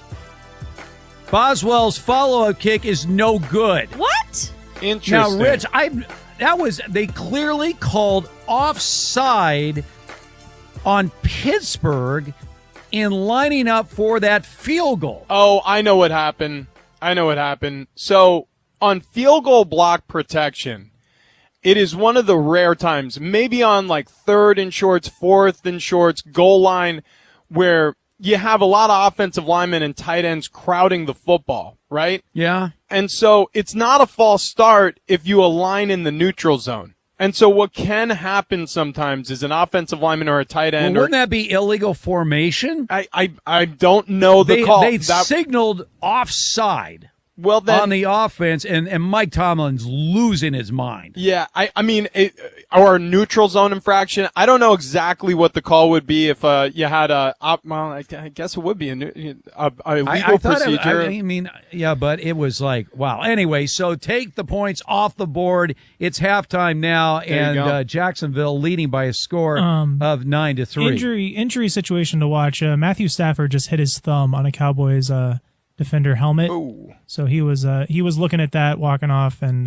it looked hard. It was his throwing hand too. So. Okay, well, considering the score of that game, he might just want to go home early. Yeah, in fact, I would the Rams did it. score, but 33-9 Cowboys in that game. By the way, we're in the final stretch to get tickets. Horse racing's biggest moment of the year. The world's best are headed to Santa Anita for Breeders' Cup World Championships on November 3rd and 4th. The countdown begins now. Tickets today. You can get them at breederscup.com. All right, halftime in that Vikings-Green Bay game. We mentioned it's been all Vikings, but it's still a 10-3 game. Kirk Cousins, 11-16, 144 yards, no touchdowns, no picks. Now, there's a lot of speculation, and people just throw things out there, but maybe there's a little bit to it about Kirk Cousins landing in San Francisco with the 49ers. Now, before you just laugh it off, look, Brock Purdy is still the guy. And by the way, I'm going to take a little side note here on the Brock Purdy situation with this concussion protocol. I asked Adam Kaplan yesterday, Rich, is there a clear guideline to how you proceed with concussion protocol, right? For instance, last week in Cleveland, you had Deshaun Watson, who does have the shoulder injury, but he was taken out for a possible concussion and cleared, but did not return to the game. Because I asked Adam Kaplan about this, I go, is there like a day limit? And he says, yeah, normally 6 to 7 days.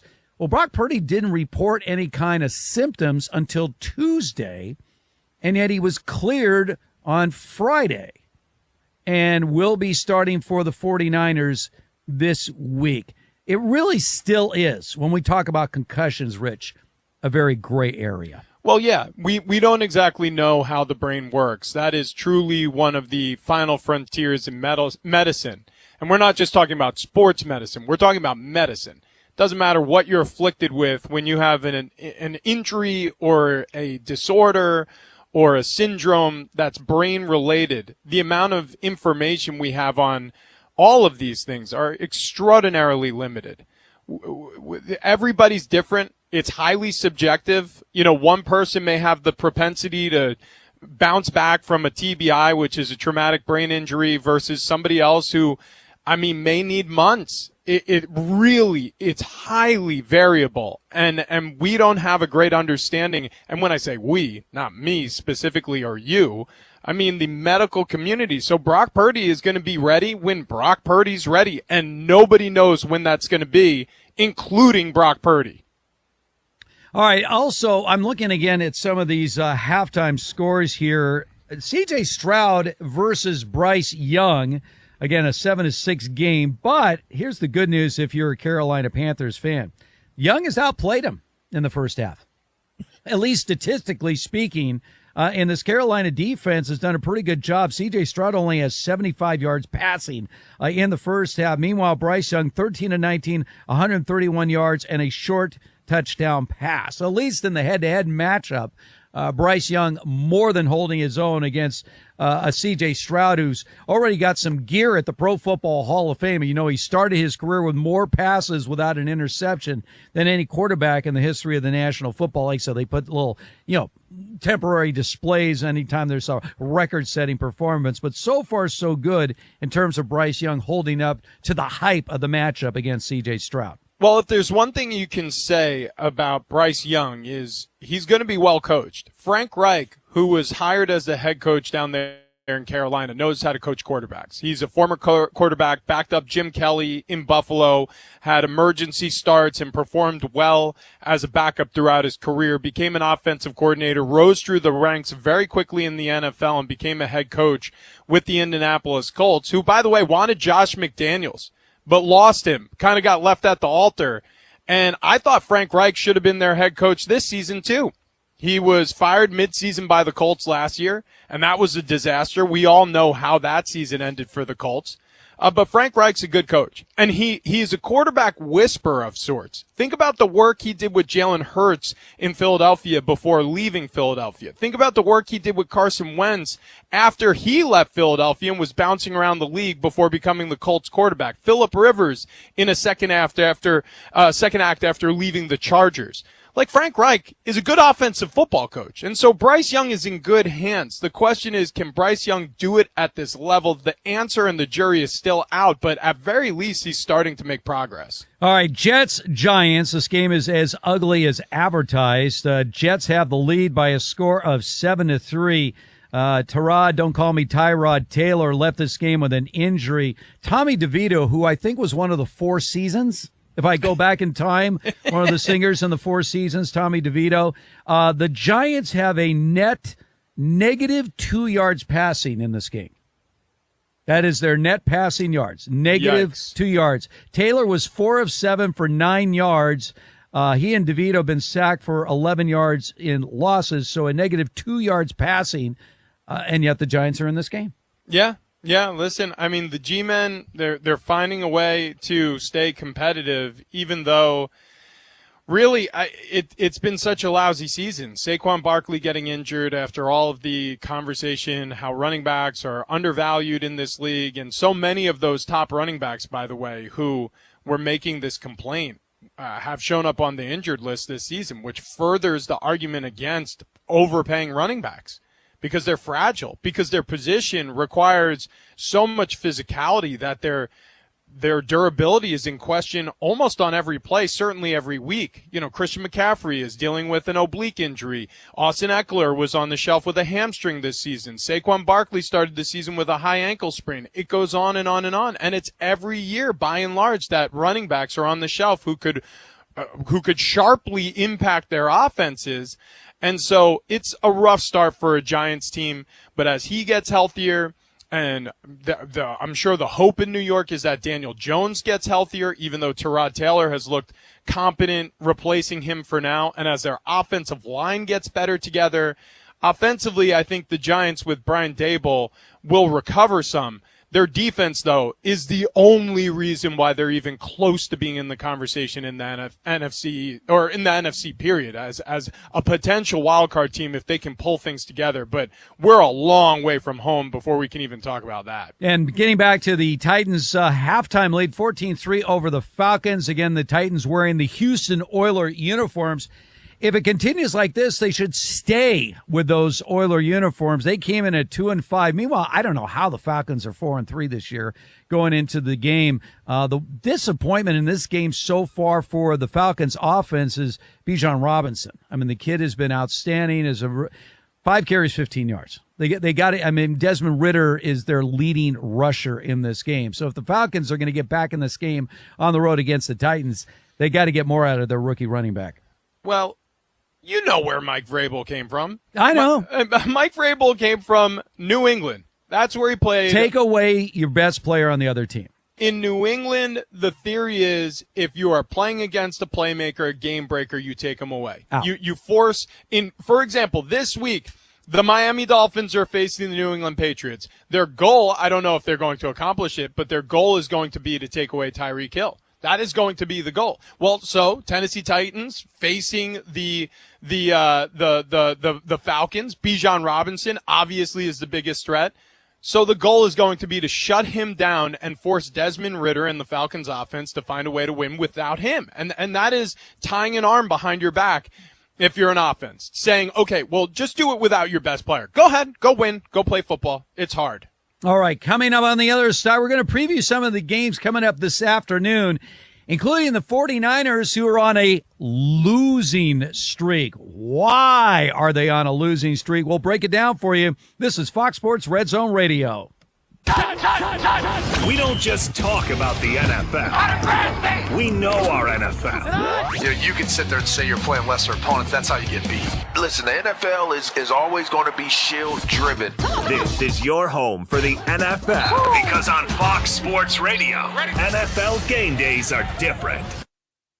eBay Motors is here for the ride. So minivans, sedans, JDMs, roll out. Go ahead, feel your engine. Admire that perfectly installed exhaust. Your vehicle's moving along this freeway like it was made from fresh installs and a whole lot of love. And with eBay Motors, you get over 122 million parts to keep it running. And with eBay Guaranteed Fit, they'll be the perfect fit every time. Plus, at these prices, well, we're burning rubber, not cash. Keep your ride or die alive at ebaymotors.com. Eligible items only. Exclusions apply. There's lots to love from Apple right now at Verizon. Get the new iPhone 15 Pro with titanium and more to love from Apple on us with select phone trade-in and select unlimited plans. There's no better place to get what you love from Apple than at Verizon. And there's no better time than right now. All that with the network you can really rely on. It's your Verizon. $999.99 device payment or full retail purchase with new smartphone line on select 5G unlimited plans required. Less up to $1,000 trade-in/promo credit applied over 36 months. Promo credit ends if eligibility requirements are no longer met. 0% APR. Trade-in conditions apply. One offer per eligible Verizon line. Additional terms apply.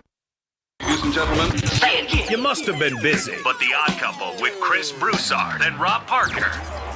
We're breaking this down. Yahoo is reporting that they have TCU coaches, anonymous coaches though, but on record, saying, quote, literally everybody we talked to knew about the scandal. They'd say, just so you know, they steal your signals. They're going to have everything, so you better change them. And one coach even told Yahoo, Michigan, quote, has the most elaborate signal stealing in the history of the world. Wow. None of these reports, as of yet, have been able to directly link Jim Harbaugh. That's the big needle in the thread. I'm going to poo-poo it, and I'm going to discount it because I'm not going to buy it. It's just, this reminds me of when Rick Pitino, Chris, the grad assistant, is buying prostitutes for basketball players at the basketball dorm on campus, but Rick Pitino knows nothing about it. A grad assistant making $40,000 is paying for prostitutes for basketball players. You tell me why, and that Rick Pitino didn't know, and you tell me why this is going on, and Jim Harbaugh didn't stop and go, there's money, Chris, allocated on a budget. There's all kinds. Where is the coach we talked about the other day? There's money allocated for these trips on the budget. I mean, I don't know how Harbaugh escapes knowing that. Or even if he doesn't know, like, you're guilty for that. It's your football program. Chris, you're supposed to oversee the program. It's under your watch. If you win a national championship, we give you the credit. To get the rest of what The Odd Couple said, podcast it by searching Odd Couple. And as always, you can listen to The Odd Couple with Chris Broussard and Rob Parker weekdays at 7 p.m. Eastern, 4 p.m. Pacific, right here on Fox Sports Radio. This is the Jason Smith Show with Mike Harmon. After watching the Knicks, how are we ever going to really get good when Julius Randle demands the ball and he takes too many shots? I am amending my trade offer to the Sixers for Joel Embiid because now I really got to make it happen. My standing offer has been, you give us Joel Embiid and we'll give you the world. Any three players you want off the Knicks roster except not Jalen Brunson, and Julius Randle has to be one of the three guys. Any three guys off the roster, can't be Jalen Brunson, gotta be Julius Randle is one of them. And I'll also take James Harden. If that's what it takes to get Joel Embiid, I'll take James Harden. You're going to keep amending this Knicks offer so long as Joel Embiid finds his way into a jersey. You're listening to Jason Smith with Mike Harmon. Weeknights at 10 p.m. Eastern, 7 p.m. Pacific on Fox Sports Radio. This is The Odd Couple with Chris Broussard and Rob Parker. Okay, he stayed in Milwaukee, won the one championship.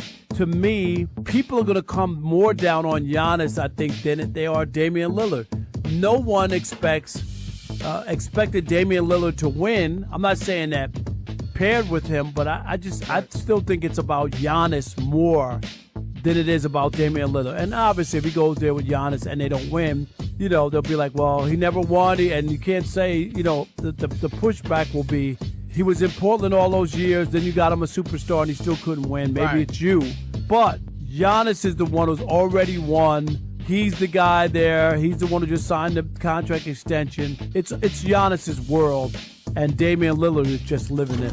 This is The Odd Couple with Chris Broussard and Rob Parker. Weekdays at 7 p.m. Eastern, 4 p.m. Pacific on Fox Sports Radio.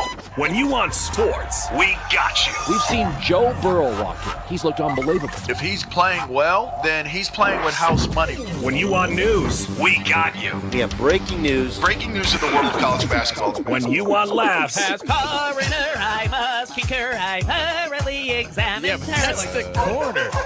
We got you. Anytime, any place. We're Fox Sports Radio, the premier sports lineup in the nation.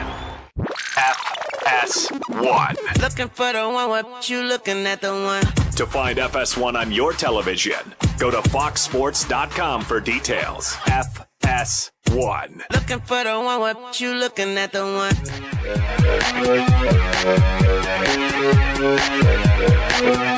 Hurts back, Hurts looking, goes into the end zone, and it is caught! It is caught! Touchdown, A.J. Brown! I don't know how he put it in. He was near the sideline. What a play! It's one for the highlight reel. That's 94 WIP Eagles Radio Network. An amazing one-hand grab there by the great A.J. Brown. Still, the Eagles trailing the Commanders by a score of 17-10. That game now into the third quarter. 10 minutes to go there. We are Fox Sports Red Zone Radio. Steve Hartman and Rich Ornberger with you from the TireRack.com studios.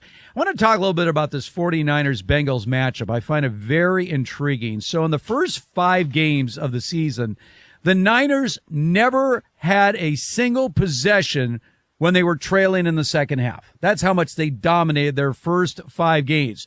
Last couple of games, they had a chance to pull out a game against Cleveland in which they were outplayed, missed 41-yard field goal. Then they had chances in the fourth quarter against the Vikings, and Brock Purdy threw a couple of interceptions. I guess this brings up the question now for the 49ers about, how effective is Brock Purdy when he has to make plays late? Because through his start of his career, almost all the games they were winning going away. And what separates the great quarterbacks from the other quarterbacks is the ability to come up with huge plays when your team needs them most, trailing in a fourth quarter and finding ways to win games. Now, it's obviously extremely early in Brock Purdy's career, but I mentioned a little bit earlier, Kirk Cousins, who has a history with Kyle Shanahan back in their Washington days. I mean, obviously the Vikings have been hinting that he might be available. It comes with a huge price tag. I don't know if the 49ers can afford that, but are we maybe finding for the first time some indication that there is some vulnerability in the game of Brock Purdy? I think there's an indication that there's a vulnerability with Brock Purdy. I also think that, let's face it, this league is tough.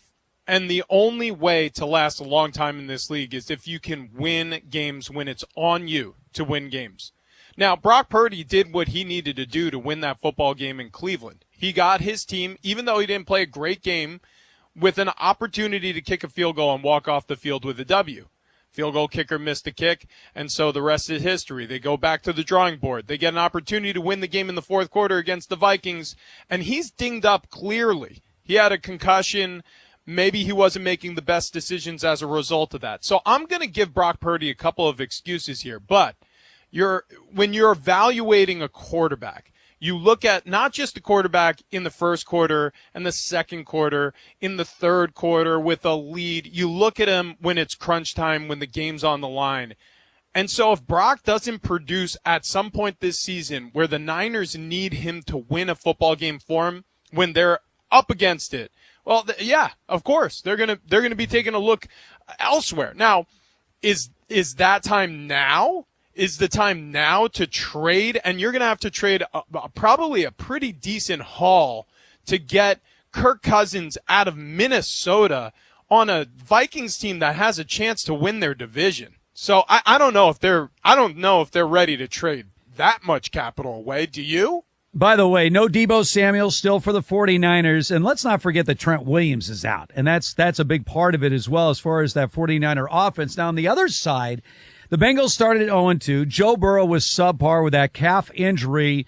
They gutted out 3 wins in the next 4 games, and they've had a bye week.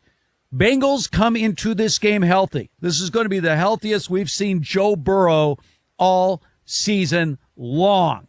How do you look at this matchup? I mean, the 49ers maybe showing some vulnerability, and the Bengals finally getting their quarterback healthy for this matchup. I think this feels like a spot where all of a sudden everybody remembers just how bad of a man Joe Burrow is. Mm-hmm. I think the Cincinnati Bengals are one of those teams that are underrated in every possible way. I don't think Joe Burrow gets enough credit. I don't think Zach Taylor as a head coach gets enough credit. I don't think that defense and Hendrickson just screaming off the edge gets enough credit. I think the Cincinnati Bengals are going to put everybody in the NFL on warning, especially as the second half is beginning, and Cincinnati's a great cold weather football team. You better look out for the Bengals. Okay, and by the way, the 49ers are going to have to get more production out of Nick Bosa. Remember, last year led the league with 18.5 sacks. He has just 2.5 sacks. He was a holdout, and he's admitting, I like this. At least he comes out and says, yeah, some of the things I would normally work on in training camp, I'm just trying to do right now in the regular season. I love this matchup. I think this is the tastiest matchup on the board this weekend. I love both of these teams, the way their style, the way they approach the game. And you know what? I do like that honesty from Nick Bosa. Look, you got to hold out for the money, but he's being honest. He doesn't look prepared. Second halves are underway around the NFL. Keep it here for all the latest. This is Fox Sports Red Zone Radio. We are Fox Sports. Hey, it's Jonas Knox. Worn-out tires are a danger to you, your passengers, and other drivers. TireRack.com reminds you to inspect your tires regularly. Grab a quarter, stick it in the tread. If you can see the top of Washington's head, it's time to replace. Go to my page, TireRack.com/sports. Use the Tire Decision Guide to find the right tires for how, what, and where you drive. Choose from the full line of Kumho tires and tread confidently. TireRack.com, the way tire buying should be. Hey, you. The one on the couch who just told your friend you can't go out because you're busy? Ready to get real about your psoriasis? When your current treatments don't do enough to help control the inflammation beneath the skin, causing plaques and pain, stressing and scratching, it's time to stop hiding and get real with your dermatologist so they can help you get clear. Get real clear about psoriasis at letsgetrealclear.com. Sponsored by AbbVie. To find FS1 on your television, go to foxsports.com for details. Go! Check them out. FS1. Check them out. FS1. At work, I play it all day, every day at work. When Dan Patrick speaks, you better stop and listen. Yeah, where do you listen at? This is the Dan Patrick Show. Michigan has the NCAA in town. Yay! Hey, you put up a banner? Welcome, NCAA.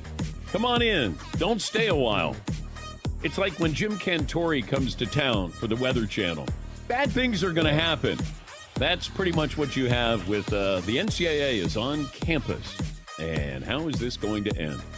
We're supposed to be in the national title picture, maybe one of the top 2 or 3 teams in the country. And here we are. Jim Harbaugh Hey, the only thing that could make this better is if they were playing Ohio State this weekend. Like the timing of this, if somebody's going to, create a 30 for 30, then you could have had better timing on this investigation. I think, is Michigan off this weekend? So there's a lot of time for Jim Harbaugh and the NCAA to talk. You can't go, hey, I got to get ready for this game here. Is Michigan off this weekend? Yeah, bye week. Yes, Don. And why would someone call himself Buckeye Bob sending all this information to the NCAA? That is not true. Kind of a giveaway. That's not true. That's not true. We don't know. And there's been a lot of speculation. Is this a disgruntled booster at Michigan? Somebody outside of the booster world there who hired the investigation firm? Like, if you don't get results from the police, you might hire a private investigator. That's the feeling you have here. It's like, maybe we'll hire an outside firm to come in and investigate this, and then we'll give all the information. If you want to know what Dan Patrick said next, just podcast it by searching The Dan Patrick Show. And as always, you can listen to Dan Patrick live weekdays, 9 a.m. Eastern, 6 a.m. Pacific, on Fox Sports Radio. Check this out. This is The Herd. You're excited. With Colin Cowherd. This is the start of the honesty season. The star quarterbacks, the deeper teams, the better teams, physicality-wise, often the better coaches separate. It's over for the posers. I'll take an example would be Baker Mayfield. Baker Mayfield in the first 4 weeks was one of the best quarterbacks in the NFL on third down. He had 140 passer rating. He had 5 touchdowns, no picks. Small sample size. Last 3 weeks, no touchdowns on third down. 50% completion rate. Passer rating 70. Not picking on Baker. Now we get the truth. Now the posers. Now the warm weather quarterbacks. Now it gets cold and windy. It's harder. People have more film on Baker with the Bucs and Jordan Love with the Packers and Desmond Ridder with Atlanta. This is The Herd with Colin Cowherd. Wow. Weekdays at noon Eastern, 9 a.m. Pacific. The Herd. I am what I am. There's nothing normal about him, and he's not your average sports fan. Why are people trying to convince themselves average is good? He's different. I want my quarterbacks to be quarterbacky. He's Colin Cowherd, dissecting sports to their core every morning. Most great coaches are meant to be professors. Some are meant to be the dean of the department. It's The Herd with Colin Cowherd. Weekdays at 12 p.m. Eastern, 9 a.m. Pacific on Fox Sports Radio. FS1. Call your friends and ask how they doing. To find FS1 on your television, go to foxsports.com for details. Boom. Trust your eyes. FS1.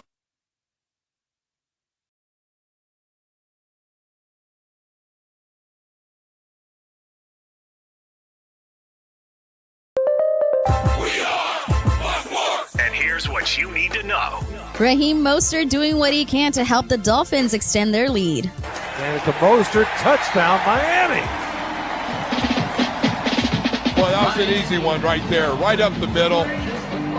Give me Raheem Mostert's 12th touchdown this season. Dolphins Radio Network, they're currently beating the Patriots at home 24-10 halfway through the third quarter. Kirk Cousins has found TJ Hawkinson in the end zone, and the Vikings have extended their lead over the Packers in Green Bay. It's 17-3 early in the third. Kirk Cousins has thrown for 216 yards and that touchdown. The Cowboys still all over the Rams. 33-17 is the score early in the third. The Titans, with rookie quarterback Will Levis in, are beating the Falcons 14-6. They're approaching midway point in the third quarter. Will Levis has thrown for 123 yards and 2 touchdowns. I'm Monty Bolaños.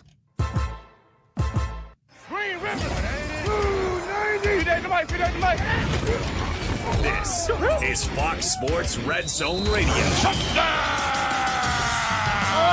The play. How about that second effort to get in the end zone? The hit.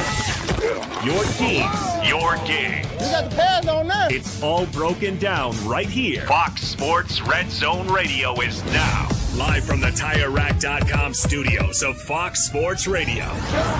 Here's Steve Hartman and 6-year NFL veteran Rich Ornberger. And it's a Mostert touchdown, Miami. Boy, that was an easy one right there, right up the middle. Give me Raheem Mostert's 12th touchdown this season. That's Fox Sports 940, Dolphins Radio Network, and the Dolphins taking care of the Patriots so far, 24-10 Fins. 7 minutes to go there in the third quarter. This is Fox Sports Red Zone Radio. We are broadcasting live from the TireRack.com studios. TireRack.com, we're going to help get you there. An unmatched selection, fast free shipping, free road ads and protection, over 10,000 recommended installers. TireRack.com, the way tire buying should be. All right, we're into third quarter action right now. 9 games around the NFL. Are the Rams about to make one of the great comebacks of all time? They were down 33-3 right before the half. They've scored a couple of touchdowns. They just got a 2-point conversion. 7 minutes to go in the third quarter, and the Rams have not given up, now trailing the Cowboys 33-17. I mean, if there's an offense that could do it, you look at the Los Angeles Rams and you look at Sean McVay and you look at Matthew Stafford, who for years and years he played on just pitiful Detroit Lions teams where they had close to no shot. And how many come from behind victories did he have as a Lions starter?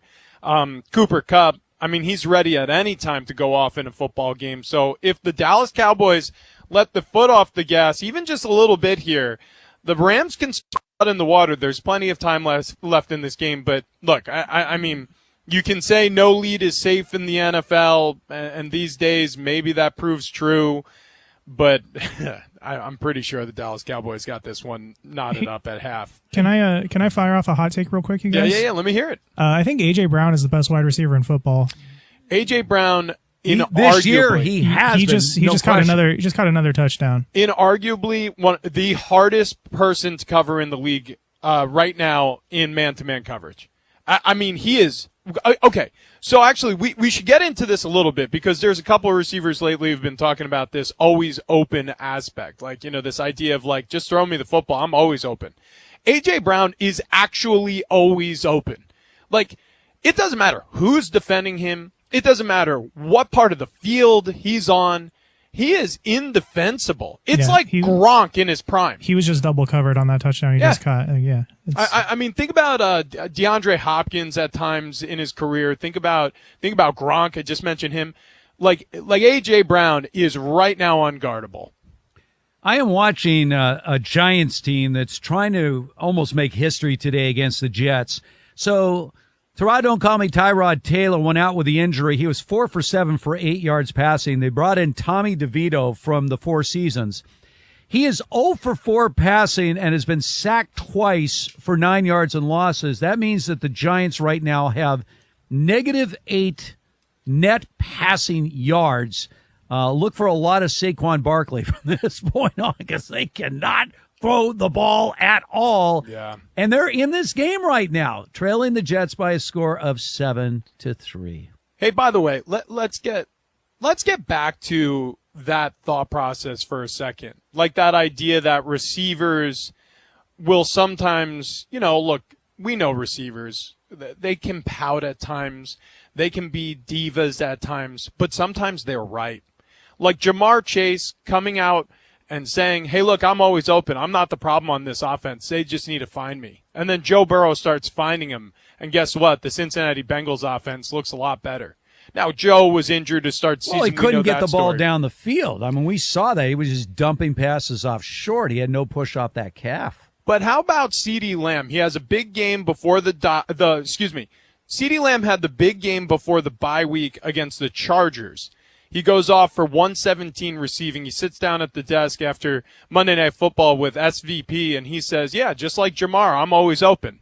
You know, Jamar Chase made that comment about how he was always open like 7-Eleven in Cincy, and all of a sudden CeeDee Lamb says the same thing. Do you know what his stats look like at halftime right now? Let me pull this up. This is going to blow your mind. CeeDee Lamb at halftime, 9 catches, 122 receiving yards, 2 touchdowns. Look, sometimes the tail wags the dog in the NFL, and it's a good thing. Mike McCarthy heard his star receiver speak up about not getting fed enough, and so he's feeding him. And guess what? The Dallas Cowboys offense hasn't looked better this season so far. Let me give you some other stats right now in this Vikings-Packers game that is all Minnesota. Kirk Cousins, 19 of 26, 236 yards, 2 touchdowns, and no picks. Jordan Love, 11 of 17, 72 yards, no touchdown, and 1 pick. What is the backup plan for the Packers, who started looking decent, now have lost 3 in a row, about to lose 4 in a row, at home, to a division rival? What is the Packers' backup plan to Jordan Love?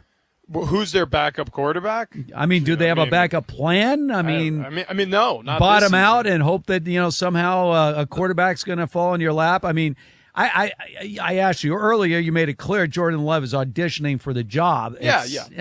And it's not just him. I mean, Aaron Jones has been banged up. He's back, but he doesn't look like the same Aaron Jones. Of course, amazing how much better a running back looks when you have Aaron Rodgers as your quarterback.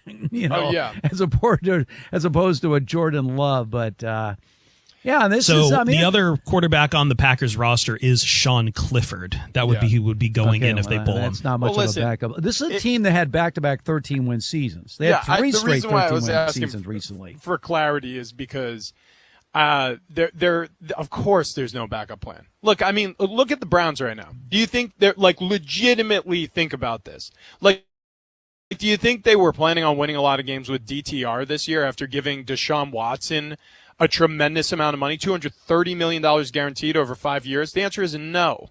They want Deshaun out there. And by the way, DTR gets injured, and so now it's PJ Walker, who last time you saw him start games was at the XFL level with the St. Louis Battlehawks, right? So nobody has a secondary plan at quarterback that they really trust. Nobody in San Francisco really wanted Jimmy Garoppolo to take over last season, but they were forced into it because Trey Lance got hurt again. And then, by the way, Jimmy Garoppolo got hurt again, and they went to Mr. Irrelevant, who somehow found a way to play out of his mind and lead them to an NFC Championship game. So to answer your question directly, of course, this season, the Green Bay Packers do not have a backup plan. If Jordan Love doesn't pan out, the Green Bay Packers don't pan out this season. And by the way, that may not be the worst thing in the world, because Jordan Love sat on the shelf for years behind Aaron Rodgers for a reason, because he wasn't ready. And Matt LaFleur made the right decision. If he's not ready, and you have a future Hall of Famer still playing like he's prime Aaron Rodgers out there, you keep him on the dang football field. You do not let him leave until you're pretty sure the cloth is good and wrung dry. Well, Aaron Rodgers, you leave you trade him to New York, and first rattle out of the box for him, he tears his Achilles apart. And so who won here? I'm not saying that he would have torn his Achilles in Green Bay, because I'm not a fortune teller and it was kind of a fluke thing. But I look at the Green Bay Packers kicking the tires on Jordan Love and testing him out at the pro level as much better shape, and at least they stole some value in the waning years of Aaron Rodgers' career while moving on from him. So the Green Bay Packers, they're kind of in the catbird seat. If this works out, great. They have their franchise quarterback. If it doesn't, well, then they're going to have a high draft pick to go and get one of the best talents out of college football, and there's a lot of talented quarterbacks coming out this upcoming year. Well, I guess the question then is about Matt LaFleur, right? I mean, he walks in. Mike McCarthy's run had sort of played its course in Green Bay. They needed new life at coach. LaFleur's a young coach. Aaron Rodgers liked him.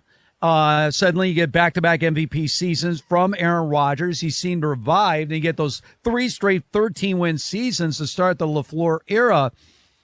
But if Jordan Love fails to develop into a franchise quarterback, if his career goes south, how accountable is Matt LaFleur, and how long do you ride him? If you're going to have to start over again with a new quarterback, are you convinced that Matt LaFleur wasn't just the right guy in the right space at the right time with Aaron Rodgers, or is Matt LaFleur really an outstanding coach who can take another quarterback into the postseason?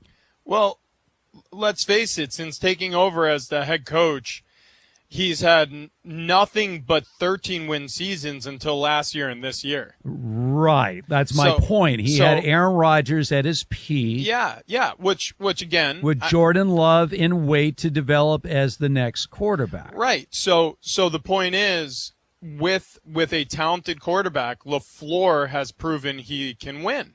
So isn't that the case with most coaches? Well, I mean, when you have a talented quarterback, it goes a long way into winning games in this. That is not the case. In fact, you worked in a market for a long time where that was not the case. With the Chargers. Well, and that's still the case. We'll get to that game a little bit later on. Well, listen, I mean, a bad coach can ruin a good quarterback. I mean, we saw it with Urban Meyer and Trevor Lawrence. Trevor Lawrence clearly can play at this level. Urban Meyer was a mess when he was in Jacksonville. So that is not true, Steve. Like, you need to have a talented head coach. You also need to have a talented quarterback. Now, if you have one and not the other, you can still have success, but you're not going to have as much success if you have the pairing. So I think right now Matt LaFleur with this organization has developed enough trust that if he gets a quarterback worth his salt, he's going to be able to coach this team into a playoff contender and maybe more.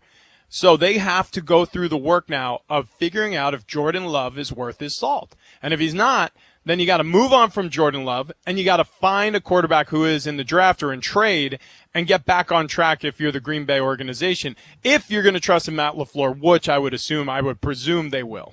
Tommy DeVito can't complete a pass, but he can run, and he just scored a touchdown. The Giants have taken a 10-7 lead over the Jets inside 8 minutes to go in the third quarter in that game. By the way, we're in the final stretch to get tickets to horse racing's biggest moment of the year. The world's best are headed to Santa Anita for the Breeders' Cup World Championships on November 3rd and 4th. The countdown begins now. Get your tickets today at BreedersCup.com. We continue on third quarter coverage. 9 games going on right now in the NFL. Keep it with Fox Sports Red Zone Radio. NFL Sundays live here. From the Green Bay 20, Cousins is going to loop one right. Caught! Touchdown! Jordan Addison with his 7th National Football League touchdown. It's your NFL Sunday. We're Fox Sports Radio. Hey, it's Jonas Knox. If you like using debit over credit, don't you think it's time to also get rewarded? Well, now you can with Discover Cashback Debit. It's a checking account that rewards everyone with cash back on everyday purchases. Plus, you're not charged any account fees, period. Whether you're moving, starting a new job, or headed into the next stage of life, whatever it is, Discover Cashback Debit is for everyone. Check out eligibility and terms at discover.com/cashbackdebit. Discover Bank, member FDIC. eBay Motors is here for the ride. 120,000 miles of night drives, daily commutes, and who knows how many. Are we there yet? Through countless fixes, elbow grease, and a new radiator, you kept your ride alive. With eBay Motors, you have over 122 million parts to keep it running. And with eBay Guaranteed Fit, they'll be the perfect fit every time. Plus, at these prices, well, we're burning rubber, not cash. Keep your ride or die alive at ebaymotors.com. Eligible items only. Exclusions apply.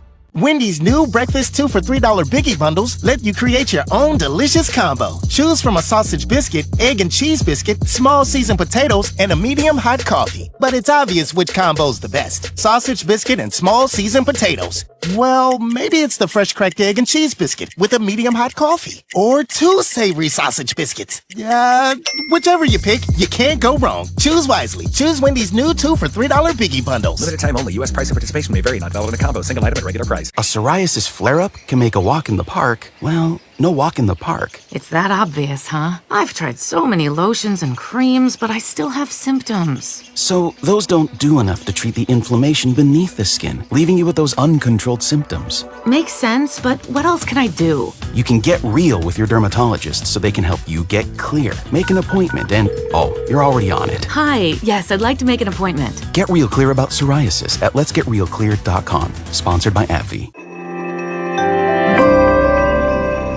Fellow Americans, Noble Gold Investments is here to democratize your dollars. Imagine your wealth as a treasure chest in a world full of paper money that's as unstable as a house of cards. Noble Gold Investments offers you the solid gold and silver keys to that chest. Don't just take it from me. Lillian P. said, Ben guided me flawlessly from purchase to receipt, and Ronald, a retired CPA, has been totally satisfied since 2019. Noble Gold Investments isn't just a company. It's your financial guardian for life. It stands for integrity, efficiency, and the American American way. And this month, with any qualifying precious metals IRA, you'll receive a free 5-ounce solid silver America the Beautiful bullion coin. Did we mention free? Noble Gold Investments is here to help you if you want to invest in gold or silver. Just use the promo code GOLD. Go to noblegoldinvestments.com now. noblegoldinvestments.com. The only gold company you should trust. Past performance may not be indicative of future results. Investing in precious metals, including gold, involves risks. Consult with your tax attorney or financial professional before making an investment decision.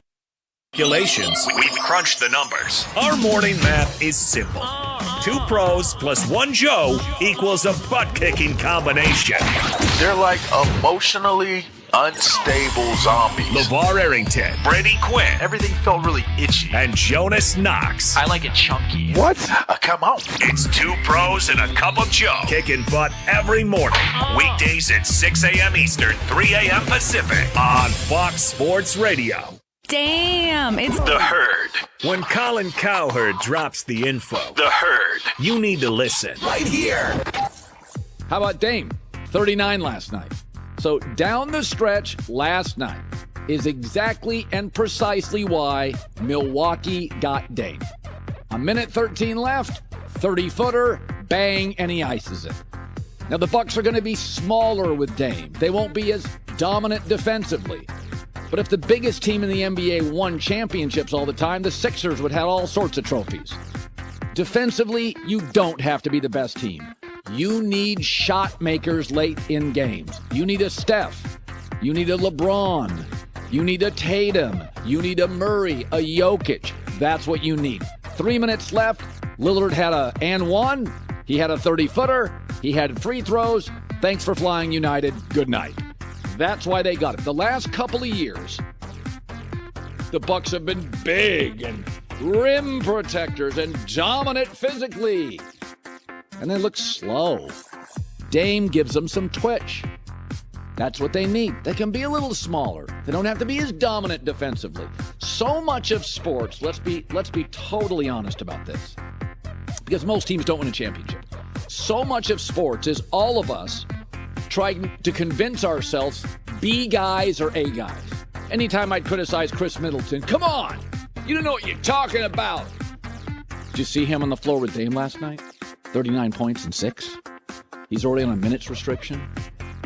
If Chris Middleton was an A, then Giannis wouldn't have threatened to leave. If you're eager to find out what Colin said next, just podcast it by searching The Herd. And as always, you can listen live to Colin Cowherd weekdays at noon Eastern, 9 a.m. Pacific on Fox Sports Radio. The popular group of sports radio. Popularity matters. The cool kids. Let's not overreact. Steve Cavino. I'm going for the clown, for the clicks. Rich Davis. To all the girls I've loved before. It's Cavino and Rich. 2 nerds. Really? Putting the cool in sports. I got kicked off of the Mets chat because I'm too positive of a guy. Yeah. Weekdays from 5 p.m. Eastern, 2 p.m. Pacific on Fox Sports Radio. Worldwide leaders of nonsense. Fox Sports Radio's lineup looks good. Yeah. Smoking hot. Hotter than the roof of my mouth after my first bite of pizza. Not to mention charming. Hey, snot nose. See it for yourself. YouTube sensation. Love it. Check out our social media for thirst trap videos. A thirst trap, I promise you. And don't be shy. Hey. Leave us comments and tag us. Look at us. We're waving at you right now. Send me tweets. It makes me feel good. At and on Fox Sports Radio. The most fearless voice in sports is on FS1. The one and only Colin Cowherd is bold, unique, and outspoken. Wow. You can see him on The Herd, weekdays at noon Eastern on FS1 in the Fox Sports app. Vito's going to keep it. He's going to run low for the touchdown. He faked it to Barkley, and the kid from Don Bosco Prep has the Giants in front with 8:59 to go in the third. Start spreading. A legend is born, Tommy DeVito. That's WFAN Giants Radio Network. Giants lead the Jets by a score of 10-7. This is Fox Sports Red Zone Radio. Steve Hartman, Rich Ornberger, live from the TireRack.com studios. On the other side of the coin, the Jets Remember when they got Dalvin Cook? Some people thought he and Breece Hall would be the most dominant running back duo in this league. Breece Hall, by the way, came into today leading the NFL, averaging 6.5 yards per carry. Today, 8 carries, 13 yards. Dalvin Cook came into today with the lowest yards per carry of any running back in the league, and that is continuing, 2 carries for 5 yards. What the hell has happened to Dalvin Cook ever since he put on a Jets uniform? Well, I guess the Vikings knew something we all didn't. He did have the injury, but he played through it. He played every game last year. Played every game last year and successfully rushed the football for the Minnesota Vikings. 4 straight Pro Bowls. He is the worst, least productive running back in the league this year. And I was sold that Dalvin Cook was going to have a big year this year because it's not like the Vikings had insanely talented offensive lines throughout the entirety of his playing career with Minnesota. There were times where he was helping them out. But yeah, this is a steep decline.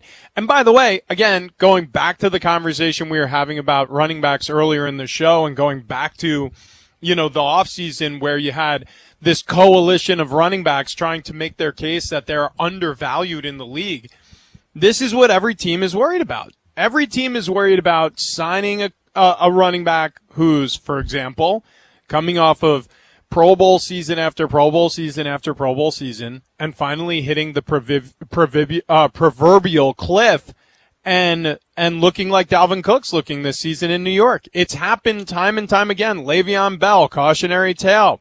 That is the ultimate, right? Because Le'Veon Bell held out with the Steelers and then oddly went to the Jets and just didn't look like the same running back at all. So it's happened before. It'll happen again. It's a tricky position to evaluate year to year how productive a player is going to be. A star is born in Tennessee. Will Levis just threw his 3rd touchdown pass of the game in his first start with the Titans. 15 of 23, 188 yards and 3 touchdowns with no picks.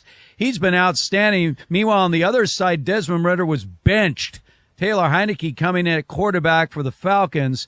Titans lead this game by a score of 21-9. But, Will Levis, how both you and I sort of shook our heads saying, what? Will Levis? Top 3 pick in the NFL draft. We didn't believe it. Rumors were flying, all the misinformation they give out during, the days leading up to the draft. He ends up dropping to the 2nd round. But at least so far in this game, minute and a half to go in the 3rd quarter, Levis looks good. Levis looks good. And the Tennessee Titans, look, their game plan offensively is predicated off the run, and that's still true to this day. They're looking to establish the ground game, and they're looking to surprise you with play action. And Tannehill, through injuries over the past 2 seasons and poor play, I think they've looked for options now with Malik Willis in last year's draft and this past year's draft with Will Levis. They're tired of seeing some of the mistakes.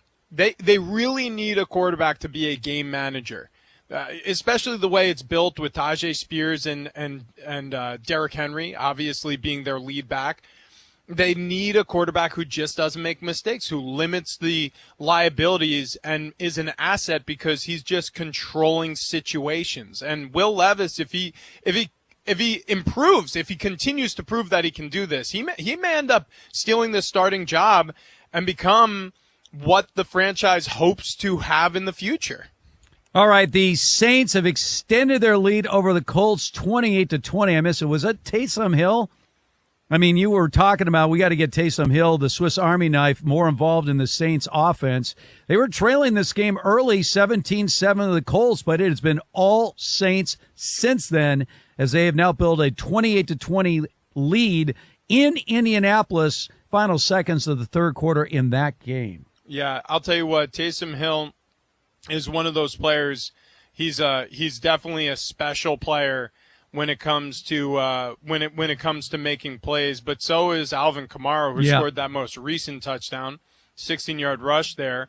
Extra point is good, and like you said, they're leading now by 8 points in Indianapolis. It's just one of those teams that if Derek Carr can be a ball distributor, I mean, not completely unlike the Tennessee Titans, not as heavy a reliance on the run game, a little bit more West Coast feel with Derek Carr, who's, highly competitive in terms of his completion percentage as being one of the top quarterbacks in the league. He can connect. He's accurate. Just keep the ball close to the line of scrimmage. Get it to your playmakers quickly.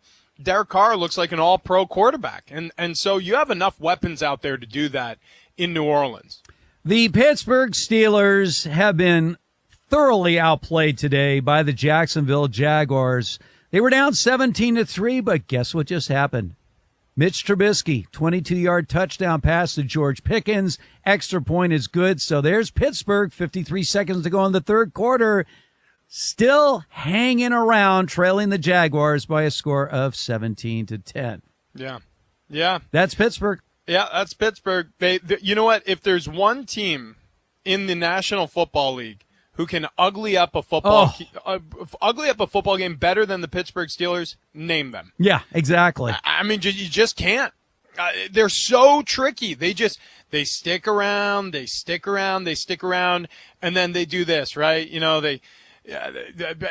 Backup quarterback comes into the game and connects, and it's crazy. It's just crazy.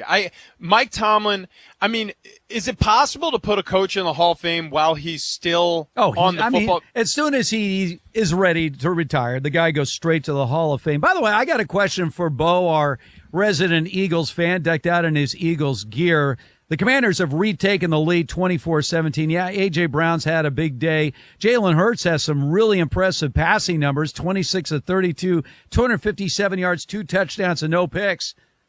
Sam Howell, 33 of 39, 304 yards, 3 touchdowns, and no picks. Why can you not stop? You slowed down Tua Tagovailoa last week.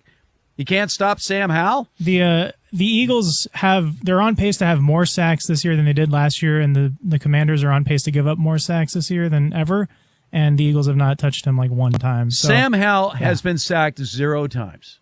Yeah, that is correct. And he is. Have you read his stats yet? 33 of 39, 304 yards, 3 touchdowns, no picks, no sacks. And by the way, he's doing it all by himself, because the Eagles, if there's one thing they committed themselves to today, it's to stop the run, and they have. I mean, they've held this team to 65 yards rushing going into or well into the fourth quarter now. It's just been the Sam Howell show. He's connected with virtually everyone in the receiving room. 1, 2, 3, 4, 5, 6, 7, 8 different targets today and counting. He's targeted 2 others who dropped those passes in Pringle and Arma. The best receiver today, 8 receptions for 108 and a touchdown to Jahan Dotson. Logan Thomas involved in the passing game as well, getting on the board with a touchdown. And Terry McLaurin, earlier, we shouted that one out. He's got 3 catches for 40 yards and a tutty. I mean, Sam Howell can play a little bit, man. I know we were talking about this earlier. I've been impressed with him, especially against the Eagles. I mean, this is the second time, once on the road now hosting them here in Washington, where he's shined against an Eagles defense that, I mean, if you looked at them on paper, they should be destroyers. So, something else to watch with this game, too, is Jalen Hurts, the knee that I know was said isn't an issue. It's an issue. He's hobbling around. He looks different, but I will say this, Jalen Hurts, he will never use it as an excuse. No, he's a gamer. He's a gamer, whatever it takes. And right by now, the way, he's also having a big game hobbling around out there. Yeah, I mean, he's throwing the ball effectively, and obviously A.J. Brown, a couple of big touchdowns. Yeah, he just threw a touchdown to Devontae Smith, too. There we go. All right, so there you go. Just like we were talking about. Wide open Devontae Smith. Extra point away from tying this game up. All right, let's find out what is trending right now, Monty. Fellas, my fantasy teams today have been up and down. I've had every emotion possible. Anger, happiness, nausea. It's all already happened. Like, George Pickens has had 1 target, and it's the one you just saw for the touchdown. That's it. One target to George Pickens. What am I doing? Okay, no, okay. How many different leagues are you in? I have 3 regular fantasy leagues, and then I have a guillotine league here. Right. Yeah, I might get chopped. I might get chopped. How are you doing in your best team right now? My best team, I am 7-1. 7-1. 7-1. Or Impressive. 6-1. 6-1. 6-1. Right. I'm doing bad math. I've only lost one time in one of my You're leagues. counting on winning this week as well. I'm counting on it. And the other ones I'm up against Ryan Bersinger in one of our leagues. And I saw he's Ryan was kicking my inside butt. the studio with you. Was he mocking you or what was going on? Well, he walked in. I was like, I don't want to talk to you. We're not friends right now. Yeah, he was talking, but he wasn't talking to you. It was weird. Talking to himself. I'm not quite sure what he was doing. Himself, right? Yeah, I had to listen to him. No. Let's talk about the Eagles and the Commanders. It is a tie game, 24 each, halfway through the fourth quarter. But according to Bo Benson, the greatest receiver, A.J. Brown, has made some history. He's the first player in NFL history with 125 or more receiving yards in 6 straight games. So he has 129 in today's game, making history. The Titans are beating the Panthers 13-12. 8 minutes to go in the game. The Jaguars, Travis Etienne just scored a 56-yard pass from Trevor Lawrence. Then they went for the 2-point conversion, were successful. So the Jaguars are beating the Steelers 17-10. They're about to start the fourth quarter. The Giants, no Daniel Jones, no Tyrod Taylor, no problem. They heard you talking about him. He heard you. Tony DeVito. Because right after you talked about him, he'd scored that rushing touchdown. So many great songs of the Four Seasons way back in the day. The Jersey Boys back in the day. Yeah. It's 10-7 against the Jets. They're about to start the fourth quarter. The Dolphins still holding on to their lead over the Patriots, 24-10 early in the fourth. Tyreek Hill is the first player in NFL history to have 1,000 or more receiving yards in the first 8 games of this season. He's got 7 receptions, 103 yards, and 1 touchdown. Again, Dolphins up against the Patriots, 24-10. The Saints have retaken the lead over the Colts. 28-20 is the score early in the fourth. Titans with Will Levis looking real good, a hat trick. 3 touchdown passes, all of them to DeAndre Hopkins. Titans up 21-16 over the Falcons early in the fourth. Vikings holding on to their lead over the Packers, 24-10. And the Cowboys, the Rams for a second made it interesting. You were right. But then the Cowboys got into rhythm again, and they're up 43-17 early in the fourth quarter. A lot going on. Back to you guys. All right, Monty, thank you very much. Yeah. A reminder, we're in the final stretch to get tickets to horse racing's biggest moment of the year. The world's best are heading to Santa Anita for the Breeders' Cup World Championships on November 3rd and 4th. Countdown begins now. Get your tickets today at breederscup.com. Fox Sports Red Zone Radio, Steve Hartman and Rich Armberger with you. All right, so the Vikings right now trying to put a nail in the coffin in this game against the Packers, already leading 24-10. They have a 1st and 10 now at the Green Bay 13-yard line. We were talking about this earlier, a little soul-searching if you get thumped at home by a division rival. This is especially if the Packers lose, you drop to 2-5 on the season. Back to the drawing board. Yeah, it's not good. The Packers aren't in a great place, but again, I think the Packers, if they were being honest this year, knew exactly what could happen, and it's all predicated around whether or not Jordan Love is the guy.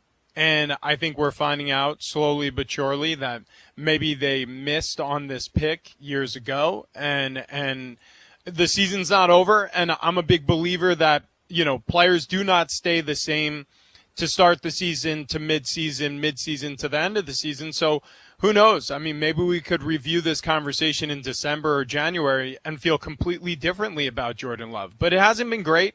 I think the most important thing for a young quarterback is to limit the mistakes, right? Is to limit the mistakes, is to show a team that you can be a guy they can trust as they expand the playbook, as they give you more responsibilities, that you can handle those responsibilities and not make the mistakes that harm your team. Well, over the past 3 weeks, he's thrown the lion's share of his interceptions. He threw 2 against Detroit in a loss. He threw 3 in a loss against the Las Vegas Raiders on the road. And then he threw an interception in the Denver game last week in Denver. And the touchdown passes have I'm not going – you know what? I don't want to go there. The touchdown passes are fine. Some of them, you look at them on film and you say, look, anybody can throw those, but he threw them, so I'm not going to comment there all that much. But there's something misfiring. Whether he doesn't have a comfort with the playbook, he's not caught up to the NFL speed yet because he's highly inexperienced. but he hasn't looked comfortable at the position the entire season so far, and it's actually getting worse, not better. All right, the Patriots are trying to get back in this game against the Dolphins. Dolphins lead it 24-10, 10 minutes to go in the fourth quarter, but the Patriots are in the red zone right now. Mac Jones, okay game, 17 of 23, 153 yards, 1 touchdown and 1 pick. Tua's thrown for 273 yards, couple of touchdowns. You heard Monty earlier as Tyreek Hill continues to, he's going to have a 2,000-yard season. Barring injury, Tyreek Hill will become the first receiver in NFL history with the extra game. Remember, 17-game schedule to get to 2,000 yards. For the Patriots, Zeke Elliott got off to a slow start today, but, decent numbers today. 7 carries, 36 yards. I still think that if New England is going to get anything going offensively, Stevenson, Zeke, these guys are going to have to produce more in that ground game. Yeah, there's because Mac Jones is not the quarterback that's going to throw for 350 yards a game. That's not his game. We were just talking about Will Levis replacing Ryan Tannehill, presumably in Tennessee. Mac Jones is very much so in the lane of a Ryan Tannehill. Is he going to have some games where he goes off? Yeah. But overall, he's going to be a game manager. The jury's out on Mac Jones. He's been doing this for 3 years. I don't think he's been handed the fairest of circumstances. If we're going to put all things equal and say everybody has to start from the same starting point and say, okay, everybody has to inherit a team that is moving on from the greatest football player to ever play football, and you're the guy replacing him at his position. And, oh, by the way, after your rookie season where you have a formidable year, you're going to then work with a defensive coordinator masquerading as an offensive coordinator until you get back to having an offensive coordinator in your headset year 3. So if everybody had those circumstances, I think a lot of players would have struggled even more than Mac Jones has. So I appreciate the intestinal fortitude from Mac Jones, but still, it hasn't been great. It hasn't been great. Well, and then who do you blame for that? That would be Bill Belichick. He was the guy that decided to put Patricia in as an offensive coordinator a year ago. That was his decision. Oh, no question. And by the way, and stunted the growth of a promising rookie quarterback, who showed promise, obviously, his rookie season. And you took him a step backwards by making some cockamamie move of taking Matt Patricia and making him an offensive coordinator. Well, and that's on Belichick. It absolutely is, and I think unfortunately for Bill Belichick, I think a lot of his decision making, and I'm talking about poor decisions. I'm not talking about the good ones because he's made a lot of good decisions. Obviously, but a lot of his poor decisions were made up for by the best player on the planet, Tom Brady, right? When you have arguably, well, not even arguable anymore. He is the best quarterback to ever play the touchdown position. Patriots. There you go. Juju Smith-Schuster on the receiving end of a short pass from Mac Jones. So they're an extra point away of making this a 7-point game. Well, so let's talk about this, though. Who just caught that touchdown? Juju Smith-Schuster. Jacoby Myers was right there, a younger wide receiver who you could have paid and had stayed in New England, but instead they spent the money on Devontae Parker, who has 1 catch for 14 yards today, who's had underwhelming statistics later in his career.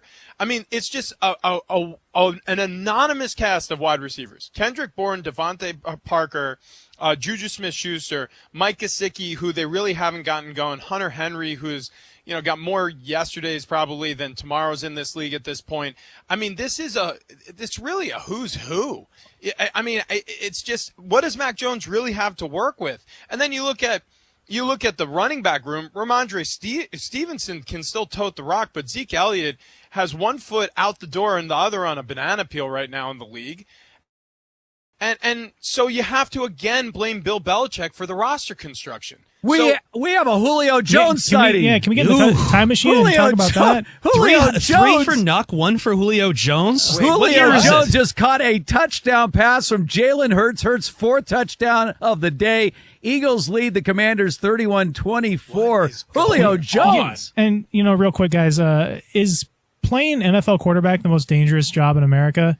because Kirk Cousins just hobbled to the sideline, unable to put any pressure on. There was his sacked and couldn't put pressure on the right foot. Medical staff is looking at him, but well, you remember now the blue tent's going up too. Yeah. If you watched the quarterback series, of which he was one of the stars, I appreciated it in the fact that Cousins made it clear, I'm hurt.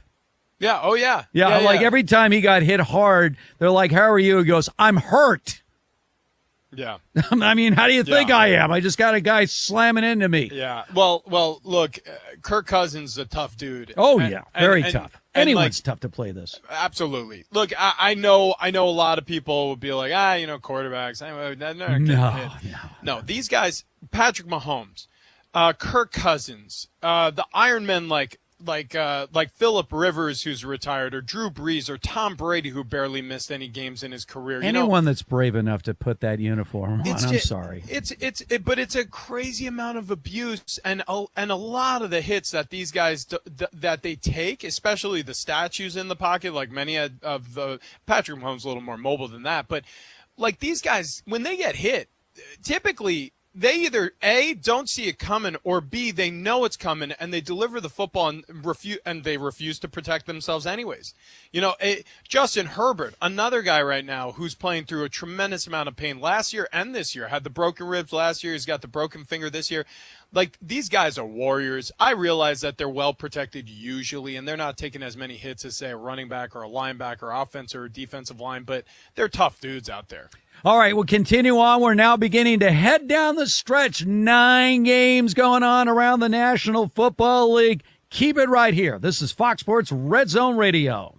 Our NFL coverage hits hard, and not just on game day. A walk-in touchdown. Check this out, man. Follow us on social media all season at Fox Sports Radio. It's football. Breaking news, videos, articles, and reactions. Your season is not over at Fox Sports Radio. Why choose a Sleep Number smart bed? Because only the Sleep Number Climate 360 smart bed lets you each sleep up to 13 degrees cooler or warmer on either side, while you both sleep at your ideal level of firmness, comfort, and support, your Sleep Number setting. And now our all-new next-gen smart beds have temperature benefits, so you sleep better night after night. And now, save up to $500 on our new Sleep Number smart beds, only for a limited time. To learn more, go to sleepnumber.com. The pandemic is over, but COVID-19 is here to stay. In fact, it's still among the top 5 leading causes of death in the U.S., just after heart disease and cancer. So this fall, stay up to date with the latest COVID-19 vaccines, just like you do with the flu, because you've got no time for 19. The vaccine may not be for everyone.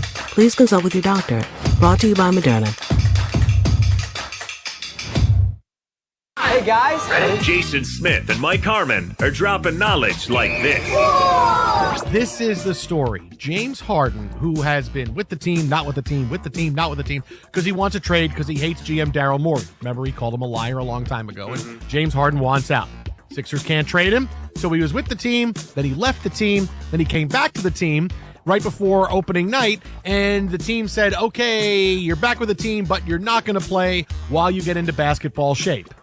Okay, I've got the James Harden stuff. No, you don't. Because on his way to the plane to travel to Milwaukee for the opening game, James Harden, this is not an Onion story. James Harden was stopped by Philadelphia security and told not to get on the plane because they didn't want him going on the trip.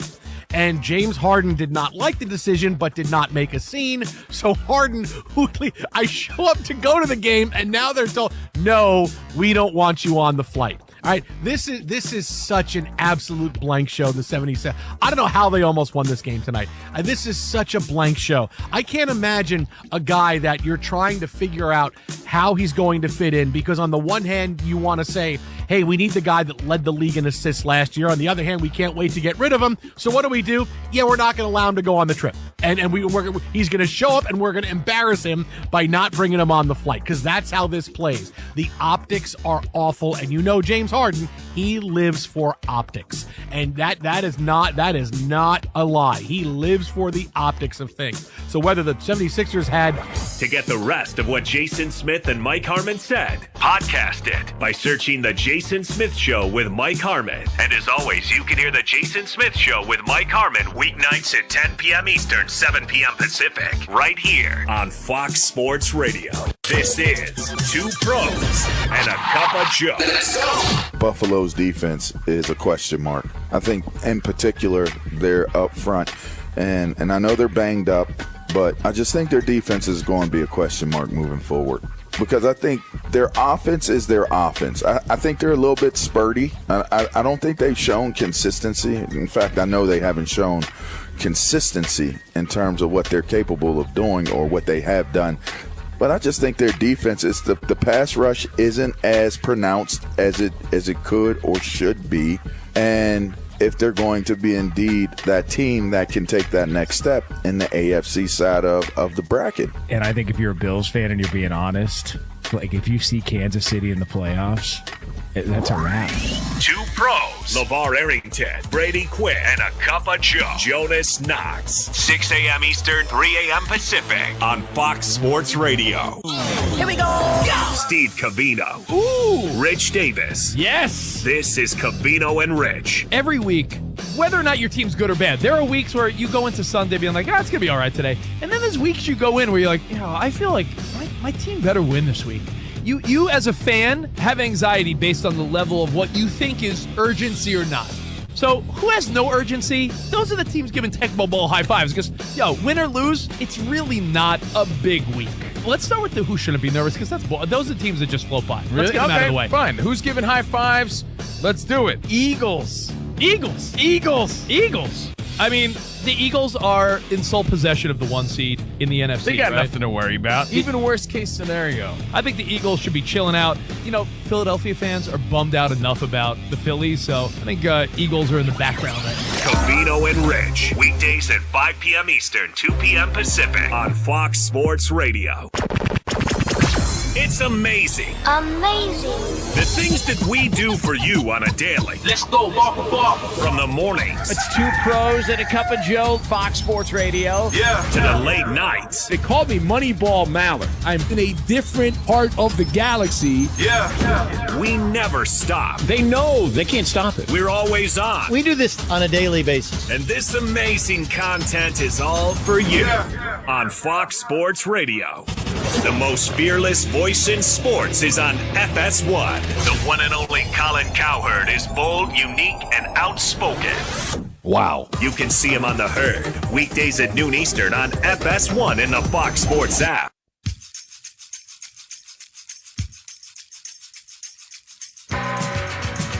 Hurts takes the snap. Hurts looks, fires, and it is just waiting. It is a completion to Julio Jones for a touchdown. Julio Jones. That's 94 WIP Eagles Radio Network. You heard it right. Julio Jones on the receiving end of a Jalen Hurts pass for the touchdown. Eagles lead the Commanders by a score of 31-24, 4 minutes to go in the fourth quarter in that game. This is Fox Sports Red Zone Radio. Steve Hartman, Rich Ornberger with you. We are live from the TireRack.com studios. Julio Jones, we were talking about his great years, obviously, in Atlanta. Matt Ryan and him were a special connection for a number of years. I don't know how to judge wide receivers anymore in terms of Hall of Fame status. There seems to be a backlog of guys like Reggie Wayne's been waiting, and Hines Ward's been waiting, and Smith. I mean, there are just a lot of guys that are not in the Hall of Fame, and I don't know. I mean, you watch a guy like Brown, obviously, he seems to be a step above. We talk about Justin Jefferson, another guy that's in that class.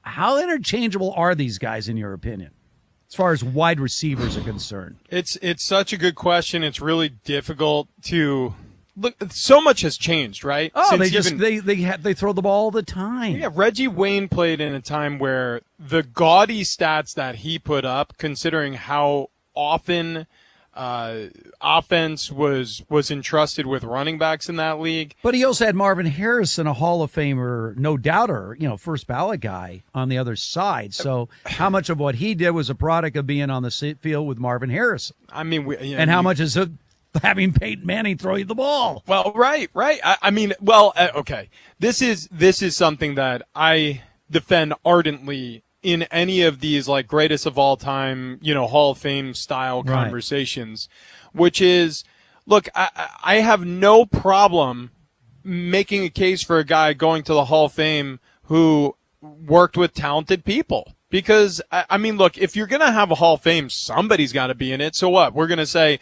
well, Pete Carroll can't be in the Hall of Fame because he had Russell Wilson during his best years when he was out there in Seattle. Bill Belichick, we're going to let him in the Hall of Fame. He had Tom Brady. Well, of course, great players make better coaches. Yes. Bill Walsh had Joe Montana. And Steve Young. Yeah, I mean, the thing about it is it all goes, it's a team sport. Yes, it's a team sport. Everybody relies on the ultimate team sport in every respect, not just the players, but the coaches. Everything has got to be the right fit to make it work. Absolutely. Got so many moving pieces. And the fact of the matter is, if you are a great receiver with a bad quarterback, you can still be a great receiver. Look at Andre Johnson, I mean, Andre Johnson, who did he play with? Yeah, I mean, he still had monster years in Houston.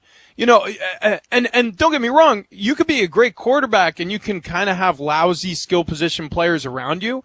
I mean, there were times in Tom Brady's career where what was he working with, really? And he found a way to make it happen. Aaron Rodgers for years in Green Bay found a way to make it happen. So great players make average players look much better. And that can be true for receivers helping out quarterbacks helping out receivers, running backs helping out offenses. And the fact of the matter is, when you have multiple great players on one squad, like you said, Harrison and Wayne and Manning on that Colts offense, Edge James for part of that, then you got something special. All right. By the way, the Dolphins have answered back after that Patriots touchdown. Tua Tagovailoa, third touchdown pass of the day. This one to Jalen Waddle, who, by the way, actually has more yards receiving, 121, than Tyreek Hill, who has 112. But the Dolphins back out in charge right now, up 2 touchdowns, 31-17, inside 3 minutes to go in that game. And the Tennessee Titans have found a quarterback. Will Levis just threw his 4th touchdown pass of the day, as the Titans pulling away right now from the Atlanta Falcons by a score of 28-16, but 4 touchdown passes for Will Levis in his debut as a starting quarterback in the NFL. Yeah. I mean, look, he was an excellent starting quarterback at the college level. He had time to learn behind Tannehill, who I don't think has been thrilled with how many quarterbacks he's had to compete with on this roster over the past 2 years in terms of high draft picks, second rounders both, and Malik Willis and now Will Levis. But they've learned something from him. There's no doubt it's stuck more with Levis than it did with Willis, and he's looking pretty good out there today. All right, we got 5 games that are one-score games coming down the stretch. Will the Panthers pull out their first victory of the season? Keep it here. This is Fox Sports Red Zone Radio. Hey, it's Jonas Knox. Buy a seat for the Breeders' Cup World Championships, and chances are you won't use all of it, just the edge, because that's where this experience will have you. On the edge of your seat to witness the brightest stars from around the world. On the edge of your seat for the long shots, upsets, and an experience that's truly a breed apart. November 3rd and 4th at Santa Anita Park. They'll come from around the globe to keep you on the edge of your seat. Get tickets today at breederscup.com. You're all set with your Medicare prescriptions, Mrs. Brown. This is not just low-cost copays at Walgreens. I can actually help you set up 90-day refills if you want. This is having a partner you can trust. Get low-cost copays, 90-day refills, and delivery from your neighborhood Walgreens. This is being independent. Together. Walgreens. Restrictions apply. For details, see walgreens.com/pharmacy. WWE Friday Night SmackDown is live on Fox. Catch the high-flying superstars as they compete for supremacy in the ring. It's Friday Night SmackDown at 8 Eastern on Fox and the Fox Sports app. They have a lot of fun things that go on in the morning. This is the show that has two pros and a cup of Joe. Who is Joe? LeVar Arrington, Brady Quinn, and Jonas Knox. The Bills did a good job when they needed. They just, for whatever reason, couldn't kind of close things out. And I think a lot of people were taking, frustration in Sean McDermott's decisions when he did have 4th and 2s. He did have 4th and 1 as well. Yeah. And he really, really played super conservative, right? Didn't go for it in either instance. Tried to leave the team out there to try to draw the Bucs off sides. And that's so different than most analytical plays that we see nowadays, where most teams say, no, I've Josh Allen. I'm going to do a quarterback run. I'm going to get the first down. Game's over. I'm never going to give Tampa Bay the ball back with any chance to throw a Hail Mary, which was a perfectly thrown ball, Hail Mary. But as Jonas kind of pointed out, could have probably thrown the flag on 4 or 5 different instances in that play. Either way, I would never turn around to catch it. Either way, right? You could have thrown it on the defense and the offense on the Hail Mary. It's just I wonder, has there ever been a PI thrown on a Hail Mary? I don't know. Why do you do this? I'm just saying. You know I've got a story about that. I really don't. Tell us. I swear to you, I don't. Tell us. We lost when I was in Cleveland. Literally, when I was in Cleveland, we lost on the final play of a game on a defensive PI on Calvin Johnson. And it gave Matt Stafford and the Lions an untimed down. Oh, God. He threw a touchdown pass, and they kicked the PAT ensuing to win. I'm sorry, Q. Was this when Stafford was a rookie? He had the shoulder injury? To get the rest of LeVar Arrington, Brady Quinn, and Jonas Knox, podcast by searching 2 Pros and a Cup of Joe. Listen to 2 Pros and a Cup of Joe weekdays from 6 a.m. Eastern, 3 a.m. Pacific on Fox Sports Radio. Yeah! Here we go! The Ben Maller Show. Are you in? How are things going for Baker Mayfield's redemption tour in Tampa? This was for Baker Mayfield. I put it in the box of blah. Baker Mayfield. We are now 7+ weeks into the NFL season for the Bucs. Week 8 now. And Baker Mayfield is as advertised. And he's the same stumble bum he's always been. There's a problem with his thingamajig. No different than he was in Cleveland or Carolina or with the Rams. After a brief uptick to begin the season, the Bucs, let's just say they are no longer at home with Baker. And Mayfield is a leopard. We all learn, when we're little kids, that leopards cannot change their spots. And his level is not very high. Ben Maller, weeknights, 2 a.m. Eastern, 11 p.m. Pacific on Fox Sports Radio. Ben Maller, the big dog. I am the greatest effing clown. Ben Maller, the man with all the answers. And anyone who says otherwise is an absolute idiot. Ben Maller, the after-hours specialist. This is the definition of stepping into it. It's the Ben Maller Show. So I've got 3 Stooges, Alanis Morissette, and Jersey Mike. Weeknights at 2 a.m. Eastern, 11 p.m. Pacific on Fox Sports Radio. Kaboom! The most fearless voice in sports is on FS1. The one and only Colin Cowherd is bold, unique, and outspoken. Wow. You can see him on The Herd, weekdays at noon Eastern on FS1 in the Fox Sports app.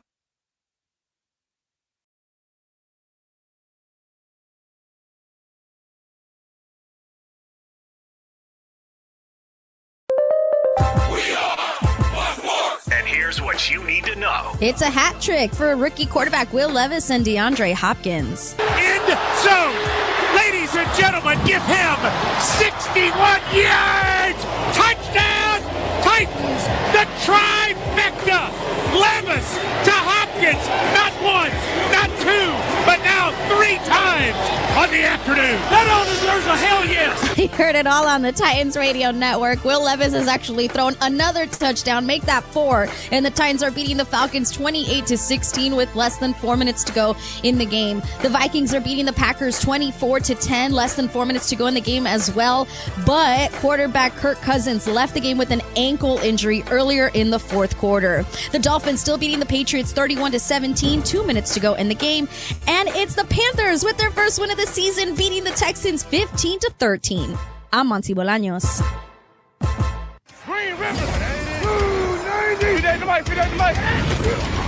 This is Fox Sports Red Zone Radio. The play. How about that second effort to get in the end zone? The hit. Your team, your game. You got the pads on there. It's all broken down right here. Fox Sports Red Zone Radio is now live from the TireRack.com studios of Fox Sports Radio.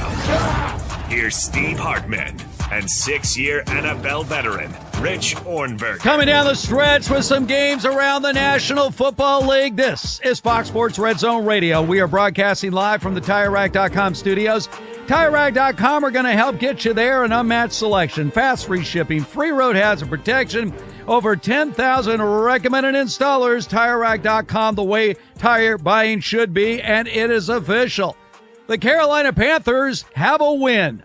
Pinheiro, with a field goal at the end of the game, pulls it out for Carolina by a score of 15-13. Bryce Young had 235 yards passing with a touchdown and no picks.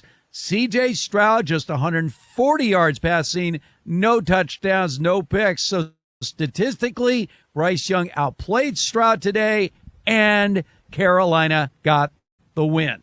Boy, I bet you somewhere today, Frank Reich is going to just breathe a sigh of relief. Oof. Because my goodness, I mean, it's bad after worse if you're not only having a rough season, winless through the first 6 games, but then the cherry on top is getting beat by the second overall draft pick. This one was more than just a week 8 game. Like this, to a certain degree, may have been a must-win for Frank Reich, because we already know that early this season he's having terse meetings with ownership. We already know that he's handed over play-calling responsibilities. I'm not saying he's on a short leash, but among head coaches starting to garner a little bit of that hot seat potential, Frank Reich's name has been started to be being mentioned more often. So this was a huge win for Carolina. All right. The Falcons made a decision. They benched Ritter. They brought in Heineke, and right now it's paying off. The Titans have led this game throughout. 4 touchdown passes for the rookie Will Levis, but now the Falcons have scored on a Heineke to Scott Miller touchdown pass. So Titans still lead, but it's 28-23 Tennessee over Atlanta. Inside 4 minutes to go. So if somehow the Falcons can get a stop, they have a chance to pull this one out. One team that is trying to get back late is the Packers. Vikings lead Green Bay 24-10. The Packers are in Minnesota territory at the 34-yard line, but it looks like it's just going to be a little too late. Kirk Cousins did go out of this game with an injury. Do we have any update on the Kirk Cousins injury at all? So no official update, but I did see a video posted by a Vikings account on Instagram, and it looks remarkably like the Aaron Rodgers injury to begin the season. Yeah, that's not great. Really? Are you talking Achilles? Yeah, you can kind of see his ankle just goes straight up, and you can see a little pop. So yeah. But that pop that Bo's talking about there, I mean, it's pretty. I don't want to say it's a guarantee, but when you see like the calf muscle rattle, yeah, that's the sign that thing snaps. Yeah, it's bad.